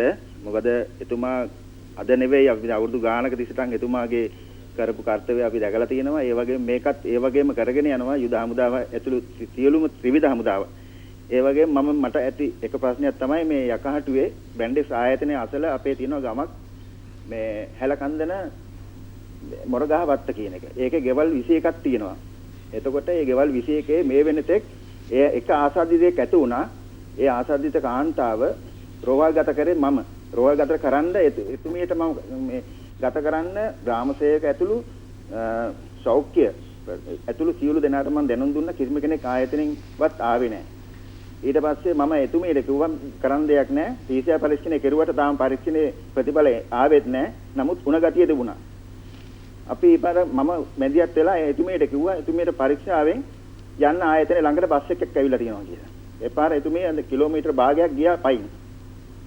ඒ පයින් ගිහිල්ලා එතුමිය රෝහල්ගත කරෙත් එදා රෑ නෙවෙයි පහුදා රෑ. හැබැයි යුද හමුදාව තමයි ඒකට මැදිහත් උනේ. ඒ අතරදී මෙතුමිය දැන් රෝහල්ගත කළ දවස් 3කට පස්සේ මම ගෙදර ඉන්න අය ගැන විමසුවා. ඊට පස්සේ ඒගොල්ලන් ගැන කිසිම කෙනෙක් සෙව්වේ නැහැ. ඒ කියන්නේ රෝහල් පරීක්ෂක කිසි කෙනෙක් ඇවිල්ලා නැහැ මෙතෙන්ට. ප්‍රධාන වශයෙන් කවුද PHI මහත්තයාවත් ආවේ නැහැ. ඒතකොට මේ 6 දෙනෙක් හිටියා මහලු දෙන්නයි, කුඩා දරුවෝ 3 දෙනයි, තව ඒ දරුවන්ගේ අම්මයි. ඒ 6 දෙනා ගැන කිසිම කෙනෙක් සෙව්වේ වෙලුවේ නැහැ. මම ඊට පස්සේ මැදිහත් වෙලා ඔබතුමාලා දීලා තුන මේ ටෙලිෆෝන් නම්බර් එකක් යුද හමුදා මම ඒ වෙලෙම යුද හමුදාවට කතා කරලා කිව්වා මෙන්න මේ වගේ අසන්න වෙච්ච පවුලක් ඉන්නවා. අසාධ්‍ය එක්කෙනෙක් ආසාදිත වෙලා එක්කෙනෙක් රෝවල් ගත කරා කියලා මට පැය කමාරක් වගේ කාලයක් වගේ ගියේ යුද හමුදාවේ වේයන්ගොඩ යුද හමුදාවෙන් ඇවිල්ලා ඒගොල්ලන් ගැන සොයලා බලලා ඒගොල්ලන්වත් නිරෝධාන මධ්‍යස්ථානට රැගෙන ගියා. එතකොට යුද හමුදාපතිතුමා ඇතුළු සියලුම ත්‍රිවිධ හමුදාව ඇතුළු සෑම දෙයක්ම මේ කරන කර්තව්‍යයට අපි ස්තුතිවන්ත වෙනවා. මේ තවදුරටත් සොයා බැලුවේ නෑ මේ වත්තේ ගෙවල් තව 21ක් තියෙනවා. ඔය ගෙවල් 21 මොන තත්ත්වෙද ඉන්නේ PCR කළ යුතුද නැද්ද කියන එකවත් තාම කිසිම නිලධාරියෙක් ආවේ නෑ යුද හමුදාපතිතුමා. ඔබගෙන් මම ඉල්ලීමක් කරනවා මේ ගැන පොඩ්ඩක් සොයා බලන්න. මේ ගෙදර විතර මේ ගෙවල් 21 විතරක් නෙවෙයි තවත් නිවස් තියෙනවා. ආසාදිතයන් හිටපු අසල්වැසියෝ ගොඩක් ඉන්නවා. ඒ අය නිරාවරණය කෙරුන්නේ නැහැ මේ වෙනකොට. ඒ නිසා එක ඉල්ලීමක් විතරයි කරන්නේ. ඔබතුමා කරන මේ කාර්යයට අපි බාධා කරන්නේත් නැහැ. අපි තව තවත් ධෛර්යය ලබා දෙනවා. අපි ස්වේච්ඡාවෙන් අපි ඉදිරිපත් වෙන්න කැමැති මේ වගේ දේවල් ඉදිරිපත් කරන්න මට හරියම අපිට නම්බරයක් හරි තියෙනවා. බොහොම ස්තුතියි ප්‍රථමයෙන්ම ඔබට ස්තුතිවන්ත වෙනවා. ඔබ වගේ රටේ පිනට පහළ වූ ශ්‍රේෂ්ඨ පුරවැසියන් ඉන්න රටක හින්දා තමයි ඔබතුමා අඩුම ගානේ කාන්තාවට හෝ පුද්ගලයාට තිබෙන ආසාදිත තත්ත්වය ගැනවත් හිතලා බලන්නේ නැතුව ඔබ ඉදිරිපත් වෙලා මේ ආකාරයෙන් අරන් ගිහිල්ලා රෝහල්ගත කිරීමට කටයුතු කිරීම සම්බන්ධවත් අපි සන්තෝෂ වෙනවා මේ වගේ රටේ ජනතාවක් අතරේ ඔබ වගේ පුරවැසියනුත් ලංකාවේ ඉන්නවයි කියන එක. ඒත් එක්කම ඊට පස්සේ ඔබට මේ ආවයි නැහැ කියන හින්දා ඔබ යුද හමුදාවේ අපි දීලා තියෙන නම්බරයට කතා කරලා හරි කොහොම හරි ඒ කට්ටිය උක්සුක කරගෙන ඔබගේ ස්ථානයට රැගෙන ඇවිල්ලා අනිකුත් පවුලේ උගේ ප්‍රථම ආශ්‍රිතයන් රැගෙන යාමට කටයුතු කිරීම සම්බන්ධවත් ඒත් එක්ක ඔබ කියපු කාරණේ ඔබ මේ නාලිකාවේ මේ සජීව විකාශන ඉවරලා ඊළඟ පැයක් ඇතුළත මම අනිවාර්යයෙන්ම ඔබගේ කියන ගම්මානයට මම එවීමට අනිවාර්යයෙන්ම කටයුතු කරනවා. හැබැයි රෑ වුණා කියලා මට අපව කෑ ගහින් දන්නේ හමුදාපති රෑට හොරෙන් පයින්නවා කියලා මම දැක්ක ඊය කට්ටියක් ඉන්නවා. රෑට එනවා හොරු අල්ලන්න එනවා වගේ කියලා කතාවක් තියෙනවා. නමුත් ඇත්තටම වෙන්නේ නැත්තේ මම මේ කාටවත් ඔවුන්ගේ මේක ආවරණය කරන්න යනවා නෙමේ. ඔබතුමාලා දන්නේ නැති මේ රටේ ඉන්න යම්කිසි PHI මහත්තයර දෙන සංඛ්‍යාවක් තියෙනවා. ඒ සංඛ්‍යාව අනුව එක පුද්ගලයෙක්ට ගම්පහේ ඉන්න ප්‍රදේශයේ PHI මහත්තයාට ගෙවල් බලන්න දෙනවා සෑහෙන ප්‍රමාණයක් මේ තිබ්බ තත්ත්වෙත් එක්ක.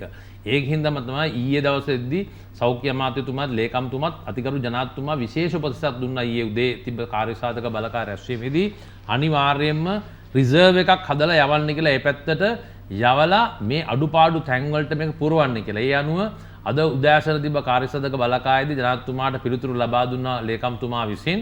ඔව් වෛද්‍යවරුන් 13 දෙනෙක් සහ මේ PHI මහතුරු විශාල ප්‍රමාණයක් ඒ ප්‍රදේශයට ඇරියයි කියලා. දැන් ඒක අඩු වෙන්න පුළුවන්. නමුත් ඉස්සෙල්ලාම මේ තත්ත්වය ඇති වෙන්නේ නැති.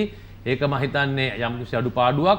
නමුත් ඒක වෙන්න හේතු වෙන්නේ නැත්තේ සෞඛ්‍ය අමාත්‍යාංශයෙන් ඒ තත්ත්වයට අපි මෙහෙකයි අපි මේ ඒවා කියලා නෑ. අපිත් මේ ඉදිරිපත් වෙලා එතකොට සමාජයට කියනවානේ හමුදාකරණය කියනවා. හමුදාව මොකටද සෞඛ්‍ය ගැන මොනවද දන්නේ? ඕවා ගන්න යන්නේ කියලා නා හමුදාපති මොනවද කාර්යසාධක බලකායේ ලොක්කා වෙලා තියෙන්නේ කොහොමද කියලා ඒවත් තියෙනවා. එතුමා වෛද්‍යවරයෙක්ද කියලා අවසානයේ අහනවා. වෛද්‍යවරයෙක්ද කියලාත් අහනවා. ඔව් විශේෂයෙන්ම අපි දකිනවා ඔය හමුදාපතින් දැන් ඔබතුමාලා මේ ආශ්‍රිතයන් ගෙනහිලා නිරෝධායනය කරන කාරණාවත් එක ගත්තාම ඇතැම් නිරෝධායන පවුල් එහෙම් පිටින්ම ගෙනිච්චට පස්සේ ඔවුන්ගේ දේපල සම්බන්ධයෙන් යම් ප්‍රශ්න එනවා. දේපල සම්බන්ධයෙන් සොර සතුරන් සම්බන්ධයෙන් අපි දැක්ක පහුගිය දවස්වලත් කිහිපයක් වාර්තා වුණා. ඔවුන්ගේ දේපල ආරක්ෂා කරගන්න ඔවුන්ගේ හැම ගෙදරකටම ආරක්ෂාව දීදී යන්න බෑ කියන කාරණාව ඇත්ත. නමුත් ඒ සම්බන්ධයෙන් වැඩපිළිවෙලක් ඔබතුමාලාගේ තියෙනවා. මෙහෙමයි අපේ යම්කිසි ආකාරයක මුර සංචාර ක්‍රමවේදයන් යටතේ ඔබ නමුත් ඔබ හිතන්න දැනට පවුල් අපි අරන් ගිහලා තිනවා 800කට ආසන්න සංඛ්‍යාවක් නිරෝධායන සම්බන්ධයෙන්. ඉතින් ඒ යද්දි ඒක තමයි ඉතින් අර සමගිය ශක්තියයි කියන යටතේ කටයුතු කරයි කියලා අපි බලාපොරොත්තු වෙනවා. නමුත් ඉතින් යම්කිසි පුද්ගලයෙක් මේකට පුරුද්දක් වශයෙන් හොරකමට පුරුදුලා ඉන්නවා නම් මේක අවස්ථාවක් කරගන්න අවස්ථාවක් නැතුව නෙමෙයි. නමුත් අපි කළ හැකි දෙයක් කරනවා. ඉතින් මම හිතන්නේ ශ්‍රී ලංකා පොලිසිය දිනුත් ඒ ආකාරයෙන් ඒ ප්‍රදේශවල මුළු සංචාරය කරනවා ගමක් එකතු වෙනවා. මම කියවනේ අර මම පෙරේදා කතා කරා කිව්වම මේ කර්මාන්ත ශාලාවල අධිපතිවරුන්ට නැත්තම් කළමනාගත කතා කරලා කිව්වා කියලා මොටෝ එකක් දුන්නයි කියලා මේ ඕ කට්ටිය කෙනෙක්වත් ආසාදිතයෙක් වෙන්නේ නැහැ කියලා. ඒ වගේ ඉතින් ගමෙමුත් ඒ කාලේ අර යුද්ධ තීද්දී අපි ගම ආරක්ෂා කරගත්තා වගේ ක්‍රමවේදයන් මේ හැම දෙයකටම පොලිසිය හමුදාම කළ යුතුද කියන කතාව තියන්නේ නැතුව මම හිතන්නේ ගමෙත් අර ප්‍රජා කට්ටිය එකතු වෙලා මේ වගේ දේවල් කරලා මෙවැනි මේ අසාධාරණ නැත්තම් මේ වගේ අකටයුතු වලට සම්බන්ධ නොවන ආකාරයෙන් තමුන්ගේ ගම බලා ගන්න පුළුවන් නම් අපේ රටේ ජාතික ආරක්ෂාව සහ මේ සෞඛ්‍ය ආරක්ෂාවට අනිකුත් මේ පාර්ශ්වවලට සම්බන්ධ වෙන්න හැකියාවක් ලැබෙනවා. තමන්ගේ අසල්වැසියා විශ්වාස කරලා වෙන්න පුළුවන් සමහරට මේ විදිහට ඒ පිරිස් නිරෝධායනට ගිහිල්ලා ඉන්නේ. ඒක නිසා අසල්වැසියාගේ වගකීමක් තියෙනවායි කියන කාරණාව තමයි යුද හමුදාපතිතුමා මූලිකව සඳහන් කරන. විශේෂයෙන්ම මේ වෙලාවේ අපිත් එක්ක ඉන්නවා නිට්ටඹුවෙන් එරික් මහත්මයා. ආයිබෝවන් එරික් මහත්මයා. එරික් මහත්මයා ආයිබෝවන්. ආයිබෝවන්. ඔව්. මම මේ කතා කරන්නේ නිට්ටඹුවේ රම්පමුණගම නිවාස ක්‍රමයෙන්. ඔබතුමා පොඩ්ඩක් අපිට ඇහෙනවා මදි. මම හලෝ දැන් ඇහෙනවද? ඔව් කියන්න. ඔව්. මම කතා කරන්නේ නිට්ටඹුව රම්පමුණගම නිවාස ක්‍රමේ ඉඳලා. එතකොට මේ ප්‍රශ්න යොමු කරන්න කැමති මම යුද හමුදාපතිතුමාට දැන් අද අපිට දින කීපයක් තිස්සේ පොලිස් ඇඳිරි නීතිය මෙහෙට පනවලා තිබුණා. දැන් මම හිතන්නේ මේ වෙනකොට සතියකට විතර කාලයක් තිබුණා. ඒ අතරතුර දැන් පහුගිය දවස් 3ෙම මෙහි කඩසාප්පු එතකොට ඔසුහල් මේ සේරම වහලා දාලා තිබුණේ. එතකොට දැන් අද රෝල්ටි වලට සඳහන් කළා හෙට දවසේ උදේ 8 ඉඳලා මේ කඩසාප්පු විවෘත වෙනවා කියලා. ඒතර මම පළවෙනි ප්‍රශ්නේ යුද හමුදාපතිතුමාට යොමු කරන්න කැමතියි. දැන් මේක විවෘත වෙන්නේ මේ කඩසාප්පු හෙට විතරක්ද නැත්නම් හෙට ඉඳලා දවස් කීපයක් තව ඉදිරියට තියෙනවද කියන පළවෙනි ප්‍රශ්නේ. එතකොට මේක පළවෙනි එක දවසක් නම් මේ එක දවසෙන් බඩු අරගන්න සෑහෙන සෙනගක් මේ කඩසාප්පු වලට යනවා. එතකොට මේ සෙනග වැඩිපුර ප්‍රමාණයක් ගැවසීම නිසා තව ප්‍රශ්නයක් මතුවෙන්න පුළුවන්. ඒකම දැන් මේ පොලිස් ඇඳිරි නීතිය නිසා මේ දින ගණනාවක් තිස්සේ අපේ ප්‍රදේශයට ආහාර ද්‍රව්‍ය මුකුත් එන්නේ නැහැ. ලොරියක්වත් එළවලු ටිකක් කෑම ටිකක් ගන්න මුකුත් එන්නේ නැහැ. මේ ජනතාව ලොකු අසීරු තත්වයක ඉන්නවා. ඒ නිසා මේ ප්‍රශ්නෙට ඔබතුමාගෙන් මොකක් හරි පිළිතුරක් සහනදායී පිළිතුරක් බලාපොරොත්තු වෙලා බොහොම ස්තුතියි. ඔව් බොහොම ස්තුතියි. ඔබතුමා කිව්වාගේ ඔබ දකින්න ඇති අපි ගිය සඳුදා වෙනකන් එක දිගට දින 4ක් අපි කඩසාප්පු බෙහෙත් ශාලා සියලුම විවෘත කරලා තිබ්බා. එතකොට ඇඳිරි නීතිය පවත්වාගෙන යන ගමන් තමයි මේ තත්ත්වය ඇති කරලා දුන්නේ. එහිදී ඒක පොඩ්ඩක් ආපහු නවත්තන්න හේතු උනේ දැන් මේ දින 4ක් කරලා තිබ්බත් මෙතුමා හෙට දවසේ දකින්නවයි කියන වගේ තත්ත්වයක් මේ දින 4ෙත් දැක්කා. මොකද සමහර කට්ටිය අපි මේක අද ඉඳලා ඇරලා තියනවා කිව්වන් පස්සේ අද යන්නෙත් නැහැ, හෙට යන්නෙත් නැහැ, අනිද්දා සමහරට යනවා. හිතෙනුවන් පස්සේ හෙටවත් මේක දායද ඇඳිරි නීතිය කියලා ලඟුණාම තමයි ඔක්කොම යන්නේ. ඇත්තටම සාධාරණ වෙන්න පුළුවන්. අතේ මිතේ තියෙන මුදල් ප්‍රමාණය අනුවත් ඒක හම්බ වෙන ප්‍රමාණයත් අනුව යන්න පුළුවන්. ඒ වගේ තත්ත්වයන් ප්‍රායෝගිකව තියෙන්න පුළුවන්. ඔබතුමා පළවෙනි ප්‍රශ්නයක් හැටියට මම ඇහුවා මේක හෙට පමණයිද තියෙන්නේ කියලා. ඔව්. බොහෝ දුරට මෙය හෙට දවසට පමණක් වෙන්න හැකියාව තිබෙනවා. මට මේක ස්ථිරවම කියන්න බෑ.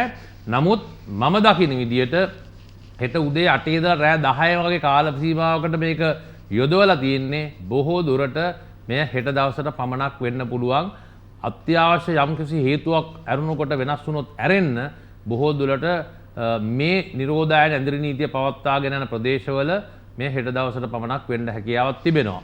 ඒත් එක්ක මුදුමාකුව කඩසාප්පු වල බඩු බාහිරද අඩුවක් තියෙනවා කියලා මේක වහාම අපි මේ දැන් මේක ඉවරන වහාම අපි දැනුම් දෙන්නම්. අපි බලාපොරොත්තුවක් ඇතුව ඒවා ගෙනල්ලා මේ වෙනකොට තියෙනවායි කියලා බලාපොරොත්තුවක් ඇතුවයි මේ தත්ත්වයේ තීරණය කරනු ලබන්න ඇත්තේ රජය විසින්.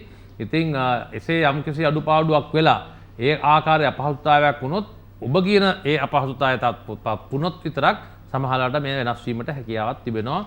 අපි අපේ ජනතාව රැක බලා ගන්න ඕනේ. කණ්ඩ මේ බඩගින්න තියන්න හැකියාවක් නැහැ. ඒ අනුව ක්‍රියා කිරීමේ හැකියාවකුත් නැතුව නෙමෙයි. ඔව් අවසාන වශයෙන් ඔබතුමාගෙන් මම කැමතියි දැනගන්න විදිහට දැන් අපි දැක්ක මුල් අවස්ථාවල ඔය අපි කියපු මුලින් සඳහන් කරපු බණ්ඩාරනායකපුර ඒ වගේම තමයි නාවික හමුදාවේ කන්දකාඩු මේ ආශ්‍රිත මේ කොරෝනා COVID-19 පොකුරු හඳුනා ගැනීමත් එක්ක අපි දැක්කා සමාජයේ රටේ මේක ව්‍යාප්ත වීම සඳහා ව්‍යාප්ත නොවීම සඳහා විශාල කාර්යභාරයක් කරා. නොඑක් දේවල් කරා.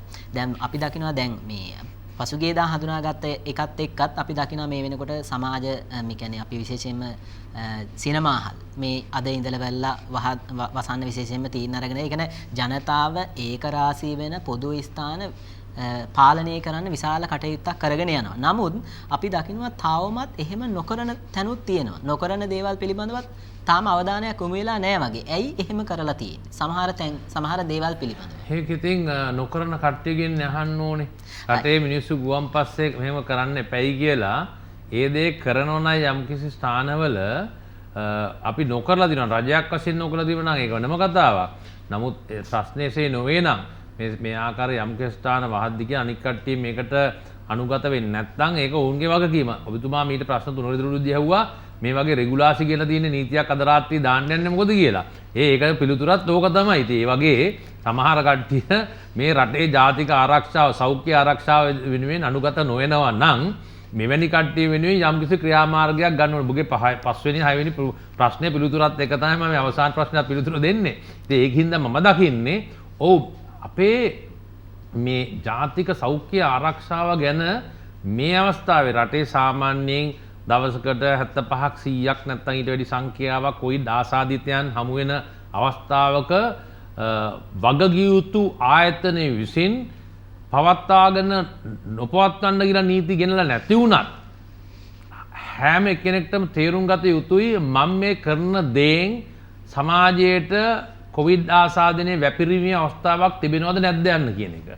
ඒ අනුව කටයුතු කිරීම සෑම බුද්ධිමත් ජනතාවගේම වගකීමක් වෙනවා. බුද්ධිමත් ආයතනයක ප්‍රධානීන්ට වගකීමක් වෙනවා. යම්කිසි පුද්ගලයෙක්ට අපි ගත්තොත් හෝටලයක් ගත්තොත් අපි දැක්ක පසුගිය කාල සීමාවේදී රාත්‍රී සමාජ ශාලාවල හෝටල්වල පිරිලා ඉතිරිලා ගිහිල්ලා අපිත් මේ මුඛාවරණ දාන කියන අපි දිහාත් බලන්නේ පිස්සුද වගේ අපි දිහා බලන්නේ. ඉතින් නමුත් ආත්මික කාර්යසාධක බලකාය ප්‍රධාන වශයෙන් මම හෝටලේ කන්න ගියත් අපි ඒ වගේ මූණ වහගෙන අපි ගිහපු නහය මේ කට වහගෙන අපි ගියා. නමුත් කට්ටිය නිකන් අපි දිහාත් බැලුවේ නිකන් ජෝක් එකකට වගේ තත්ත්වයක් තිබ්බා. ඉතින් නමුත් මම මේ කියන්නේ ඔබතුමා කියන එක්රස් වෙන තැන් සම්බන්ධයෙන් කියන්න දෙන්නේ රටේ නීති ගෙනලා මේවා වහන්න ඕනේ නැහැ. පුරවැසියෙක් හැටියට ආයතනික ප්‍රධානියෙක් හැටියට ඔබ පෞද්ගලික ව්‍යාපාරයක් කරන ප්‍රධානියෙක් හැටියට ඔබගේත් වගකීමක් තිබෙනවා. ඔබගේ ස්ථානයේ ඔබ රකින්නත් ඕනේ මේක. මේක කඩේ සීල් කරපු තත්ත්වයක් තිබේ කාලයකට ඉස්සෙල්ලා. ඒ තත්ත්වයට එන්න ඕනේ නැහැ. ඔබගේ යුතුයකම ඉෂ්ට සිද්ධ කරනවා නම් ඔබ කරන ව්‍යාපාරයේ හින්දා මේ ස්ථානයේ රැක්රැස් වෙලා යම්කිසි දැන් මේ සුපර් මාකට් තිබ්බට දුර තියාගෙන මිනිස්සු වෙලා බඩු ගත්තනේ.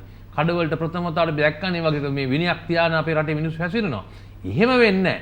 ඒකේ තියෙන වාතාවරණ එතන තිබෙන මේ අපි කියන එන්වයරන්මන්ට් එකේ තියෙන පරිසරය අනුව තමයි මිනිස්සු හැසිරෙන්නේ. ඔබගේ ආයතනයේ මේ එහෙම කරන්නේ නැතුව දැන් මට ඊයේ කිව්වා එක්කෙනෙක් යම් කිසි ස්ථානයකට ඇතුළත එද්දි මේ රෝහලක මේ ඒ රෝහලේ මේ ඉන්න ආරක්ෂාවට ඉන්න මේ අහිංසක ආරක්ෂක නිලධාරියා කිව්වම මේක දාන යන්න කියලා වා කවුද අපිට කියන්නේ අපි දන්නවා මේ මෙතෙක් කල් අපි හිටියේ අපිට දුන්නේ නැහැ කියලා මේ ඊයේ මට කිව්වා එහෙම කතාව. ඉතින් ඒ ආරක්ෂක නිලධාරියාගේ රාජකාරිය යොදවන්නේ පෞද්ගලික ආයතනයේ ඒ දෙන්නේ.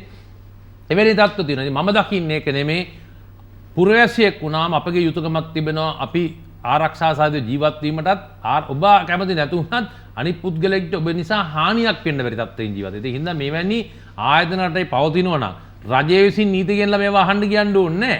තමුන්ට තේරෙනවා නම් තමුන්ගේ ආයතනයට එක්රැස් වුණොත් යම්කිසි බලපෑමක් සමාජයේ මේ සෞඛ්‍ය රටේ ජාතික ආරක්ෂාවට ප්‍රශ්නයක් වෙයි කියලා සෞඛ්‍ය ආරක්ෂා ප්‍රශ්නයක් වෙයි කියලා ඔබතුමාලා ඒක ස්වේච්ඡාවෙන් ඒ ස්ථානයේ කාල සීමාවකට වසා දමන්න දැනගන්න ඕනේ.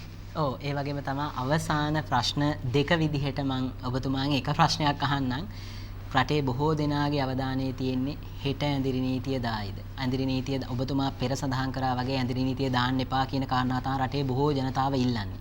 ඇත්තටම දැන් තියෙන රටේ දැන් ඊයේ තත්ත්වයක් එක්ක බැලුවම අද යහපත් තත්ත්වයක් තියෙනවා.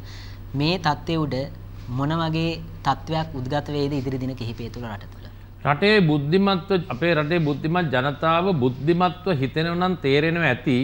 දැන් 3 වෙනිදා ආසාදිතයෙක් හම්බ වෙලා අද දින 12ක් ගිහිලා මේ 13 වෙනි දවසට ඇවිල්ලා 14 වෙනි දවසටත් අපි පරිවර්තන වෙන කාලයක් එද්දිත් අපි පොලිස් බල ප්‍රදේශ කිහිපයකට පමණයි එක් දිස්ත්‍රික්කයක පොලිස් බල ප්‍රදේශ කිහිප අඩුම ගානේ දිස්ත්‍රික්කයකටවත් දාලා නැහැ ඇවිදිරි නීතිය.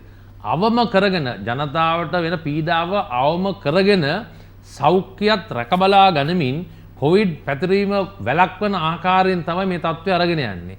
කිසිසේත් අතිගරු ජනාධිපතිතුමාත් ගරු අග්‍රාමාත්‍යතුමාත් රජයවත් මම දකින්න විදිහට බලාපොරොත්තුවක් නැහැ රටක් ඇඳිරි නීතිය දාගෙන දුවන්න. නමුත් යම් යම් පාස ඒකට වරදවල් කියනයි දාන්න බැරි මේක ඇයි රටම වහලයි කරගන්න බැරි කියලා අහන කණ්ඩායම් ඉන්නවා. විවිධ න්‍යාය ප්‍රත්‍යයට යන කට්ටිය මේවා කියනවා. ඊට පස්සේ කන්නකෝ කියලා. ඔය ඊට පස්සේ දැන් අහනවා වගේ කන්නකෝ කියනත් අහන්නේ දෙවුන්ගේ පෞද්ගලික ප්‍රශ්නයක් නේක. නමුත් අපිට කියන්න තිබෙන්නේ මම දකින ආකාරයෙන් මේ අවස්ථාවේදී රටක් ඒ ආකාරයේ ඇදිරි නීතිය දෙමීමේ කිසිදු බලාපොරොත්තුවක් අතිගරු ජනාධිපතිතුමාටත් රජයටත් නැති බව අපි නියන්නේ. එම අවශ්‍යතාවයක් නැහැ. ඇදිරි නීතියක් පනවනනම් ඒ දැන් මේ අපි අර on the job training වගේ ගිය පාරේ තත්ත්වයක් දුනාට පුළුවන් තරම් රට වහන්න නැතුව යම් කිසි ප්‍රදේශයකට දැන් දකින්නදී පෙරේද අපි දැම්මා කටුනායක ඊයේ දැම්මා කටුනායක අද උදෑසන ඉඳලා කටුනායක පොලිස් වසමට දැම්මා. ඇයි දැම්මේ? ඒ යම් කිසි තර්ජනයක් වළක්ව ගන්න. ඉතින් කටුනායකට කලින් දාන්න තිබුණේ නැද්ද කියලා අහන කට්ටිය ඉන්නවනේ. කටුනායක කලින් දාන්න තිබ්බා. හැකි උපරිම ඇදලා ගිහිල්ලා බැරි වෙනවා කියලා නෙමෙයි. ඉදිරියේදී යමක් වෙයි කියලා වළක්ව ගන්න මේ දාලා තියෙන්නේ. ඒකින්ද ඔබගේ අහපු ප්‍රශ්නෙට පළවෙනි ප්‍රශ්නය දෙකෙන් ඔව් දැනට රජය විසින් මේ අපි කතා කරන අවස්ථාවේදී රටට ඇඳිරි නීතිය දාන්න කිසිසේත්ම බලාපොරොත්තුවක් නැහැ. ඊට අමතරව වෙනත් ප්‍රදේශයකට ඔබතුමා අහනවා වගේ දාන්නත් මේ මොහොත වෙද්දි මේ රාත්‍රියේ 11:35 12 වෙන ලං වෙලා ඉද්දි බලාපොරොත්තුවක් නැහැ. නමුත් යම්කිසි ප්‍රදේශයකින් බහුල ලෙස හමු වෙලා කොවිඩ් ආසාදිතයන් අපි දකින්නේ අද දිනේ තිබ්බ සංඛ්‍යාවන් අනුව බහුල වශයෙන් හමු වෙලා ඒ ප්‍රදේශය වෙනත් ප්‍රදේශයකට තර්ජනයක් වෙයි කියලා හිතුනොත් පමණක් ඉතාමත්ම මේ හොඳ සැලසුමකට හිතලා බලලා අතිගරු ජනාධිපතිතුමා විසින් රජය විසින් මේ තීරණය ගනු ලබයි. අපි හැමෝගෙම වගකීම තමා වගකීමෙන් යුතුව වැඩ කරෝතින් අපිට හෙට දිනේ යහපත් වෙයි කියන එක තමයි යුදහමදාතුමා සඳහන් කරන්න විශේෂයෙන්ම මම කැමති යුදහමදාතුමා මේ කරුණු කාරණා පසෙක තියලා එක් ප්‍රශ්නයක් ඔබතුමාගෙන් අහන්න. අපි දැක්ක පහුගිය කාලේ රටේ වෙච්ච සිදුවීම් එක්ක දැන් සිදුවෙන එන තොරතුරු වාර්තාත් එක්ක රටේ හිටපු බුද්ධ්‍යංශ වෙන යම් කාරණා වලට අවධානය යොමු කරපු නිසා අපේ රටේ අවාසනාවන්ත ප්‍රහාරයක් පසුගිය 2019 වර්ෂයේ සිදු වුණා. දැන් රටේ බුද්ධ්‍යංශ සියල්ලම මේ සියල්ලම කියන කාරණාව මම කිව්වට නිවැරදිද මම දන්නේ හරි හැටි රටේ ඉන්නේ බුද්ධ්‍යංශ නිලධාරීන් මේ වෙනකොට මේ COVID-19 වෛරස් රෝගීන් හඹාගෙන ගිහිල්ලා උන් සම්බන්ධයෙන් හොයාගෙන යන්නේ. මෙවැනි අවස්ථාවක ඒ අවස්ථාවෙත් එහෙම වෙලා තිබෙන හින්දායි කියනවා මේ වගේ ප්‍රහාරයක් අපේ රටට ඇති වුණේ කියන කාරණා දැන් කරුණු වාර්තා වෙනවා. රටේ ආරක්ෂාව පිළිබඳව වෙන මේ කොවිඩ් වලින් සෞඛ්‍ය පැත්තේ ආරක්ෂාව නෙවෙයි වෙන යම් ආරක්ෂාව පිළිබඳව ඔබතුමාට දෙන්න පුළුවන් සහතිකය මොකක්ද අවසාන වශයෙන්? ඔව් අනිවාර්යයෙන්ම දැන් මෙහෙමයි. ඔබයි කියන අවස්ථාවේ තිබ්බ හිටපු ක්‍රම වේදයන්ුයි ඒ ස්ථානවල හිටපු පුද්ගලයා අතරයි දැන් ඉන්න තත්ත්වයයි බොහොම වෙනස්. අපි උදාහරණයක් ගත්තොත් අපි සෑම සතියකම ගරු ආරක්ෂක ලේකම් කමල් ගුණරත්න අපේ ජෙනරාල්වරයා යටතේ අපගේ බුද්ධ්‍යංශ සහ හමුදා ප්‍රධානීන් පොලිස්පතිතුමා ඇතුළු සියලුම අයවලුන් හමු වෙලා ඒ සතියේ ප්‍රගතියත් ඊළඟ සතියට විය හැකි දේවලුත් තර්ජනසි පිළිබඳව ගත්තම මේ ආරක්ෂාව සම්බන්ධ ගත්තම ප්‍රධාන වශයෙන් අපි බලාපොරොත්තු වෙන දේවල් තියෙනවා. ඒ කියන්නේ ටෙරරිසම් සම්බන්ධයෙන් ත්‍රස්තවාදය, අන්තවාදය, අපරාධ සම්බන්ධයෙන්, ජියෝපොලිටිකල් ලෝක තත්ත්වය සම්බන්ධයෙන් මේ ආදී කරුණු කොටස් 5කට අපි කඩාගෙන මේක අපි මේ පිළිබඳව විශ්ලේෂණය කරනු ලබනවා. මේක හැම සතියෙම කරනවා. ඒ කියන්නේ රටේ ඉන්න සියලුම බුද්ධ්‍යංශ නිලධාරීන් මේ සඳහාම යොදවලා නෙවෙයි. නෑ. ඒක කිසිසේත් මේ රටේ බුද්ධ්‍යංශ මම ඔය කියපු කොටස් 5ටම යොදවලා තියෙනවා. ඒ කොටස් 5ම පස්සෙන් පන්නනවා. ඒ අතර තමයි මේ COVID-19 සම්බන්ධව තියෙන යම් කිසි කොටසක් පමණ අපිට COVID වලට ඔක්කොම දාන්න බෑ. රටේ ජාතික ආරක්ෂාව විදිහට වැදගත් වෙනවා. එතකොට අපිට මේ අපරාධ රැල්ල නවත්තන්නත් ඕනේ. ඒකත් කරගෙන යනවා. ඊයස්සේ කුඩු අල්ලන එකත් කරනවා. මේ ඔක්කොමත් අල්ලගෙන යන සාත්තේ එක කොටසක් පමණයි මේ සෞඛ්‍ය පැත්තට දාලා තියෙන්නේ. ඊටු කොටස් ඔබතුමා ඇහුවා පසුගිය කාලෙක යම් කිසි කාලයක් වුණානුගේ දේවල් වෙලා ඇති. මේ අපේ කාලේ ඒවා වෙන්න දෙන්නෙත් නෑ. ඔබ ඇහුවා සහතිකයක්. ඔව් අනිවාර්යයෙන්ම දැනට ජාතික ආරක්ෂාව තහවුරු කරලා තිබෙනවා. අතිගරු ජනාධිපතිතුමා සෑම සතියෙම දිනයක පැය 3:00ක් 4ක කාල සීමාවක් හමුදාපතිවරු දෙනත් එක්ක ආරක්ෂක ලේකම්තුමත් එක්ක ජාතික බුද්ධි ප්‍රධානියත් එක්ක ඒත් එක්කම විශේෂයෙන්ම ජාතික බුද්ධි සේවාවේ ප්‍රධානියත් එක්ක මේ සියලු අග්‍රාමාත්‍යතුමත් එක්ක විදේශ අමාත්‍යතුමත් එක්ක මේ ඔක්කොම කට්ටිය එකතු වෙලා විදේශ ලේකම් නැත්නම් මුදල් අමාත්‍යාංශ ලේකම් ජාතික ආරක්ෂක කවුන්සිලය සෑම සතියක හමු වෙනවාමයි හමු වෙලා මේක විශ්ලේෂණය කරනවාමයි. එහෙමනම් මේ බුද්ධ්‍යංශ ඔක්කොම බුදියෙන්ලා දන්නේ නැති තත්ත්වයක් ආවොත් මිසා එහෙම තත්ත්වයක් වෙන්න දෙන්නේ නැහැ. ජාතික ආරක්ෂාව තහවුරු කියලා කියන්න පුළුවන්. ඔව් විශේෂයෙන්ම රට තුළ නැවත වතාවක් මේ හිස ඔසවලා තිබෙන COVID-19 වෛරස් ව්‍යාප්තිය පිළිබඳව රටේ ජනතාව දැනුවත් කිරීමට රටේ ජනතාවගේ වගකීම කුමක්ද කියන කාරණාව පැහැදිලි කිරීම සඳහා අද දිනේ ගෙවුණු සතිය වැඩසටහන සහභාගී වූ යුද හමුදාපති ලුත්නර් ජෙනරාල් සවේන්ද්‍ර සිල්වා මහත්මයානි ඔබතුමාට බෙහෙවින්ම ස්තුතිවන්ත වෙනවා අද දිනේ වැඩසටහන සහභාගී වීම සම්බන්ධව. එහෙමනම් අපි ලබන සතියේ සුපුරුදු පරිදි ගෙවුණු සතියෙන් හමු වෙමු.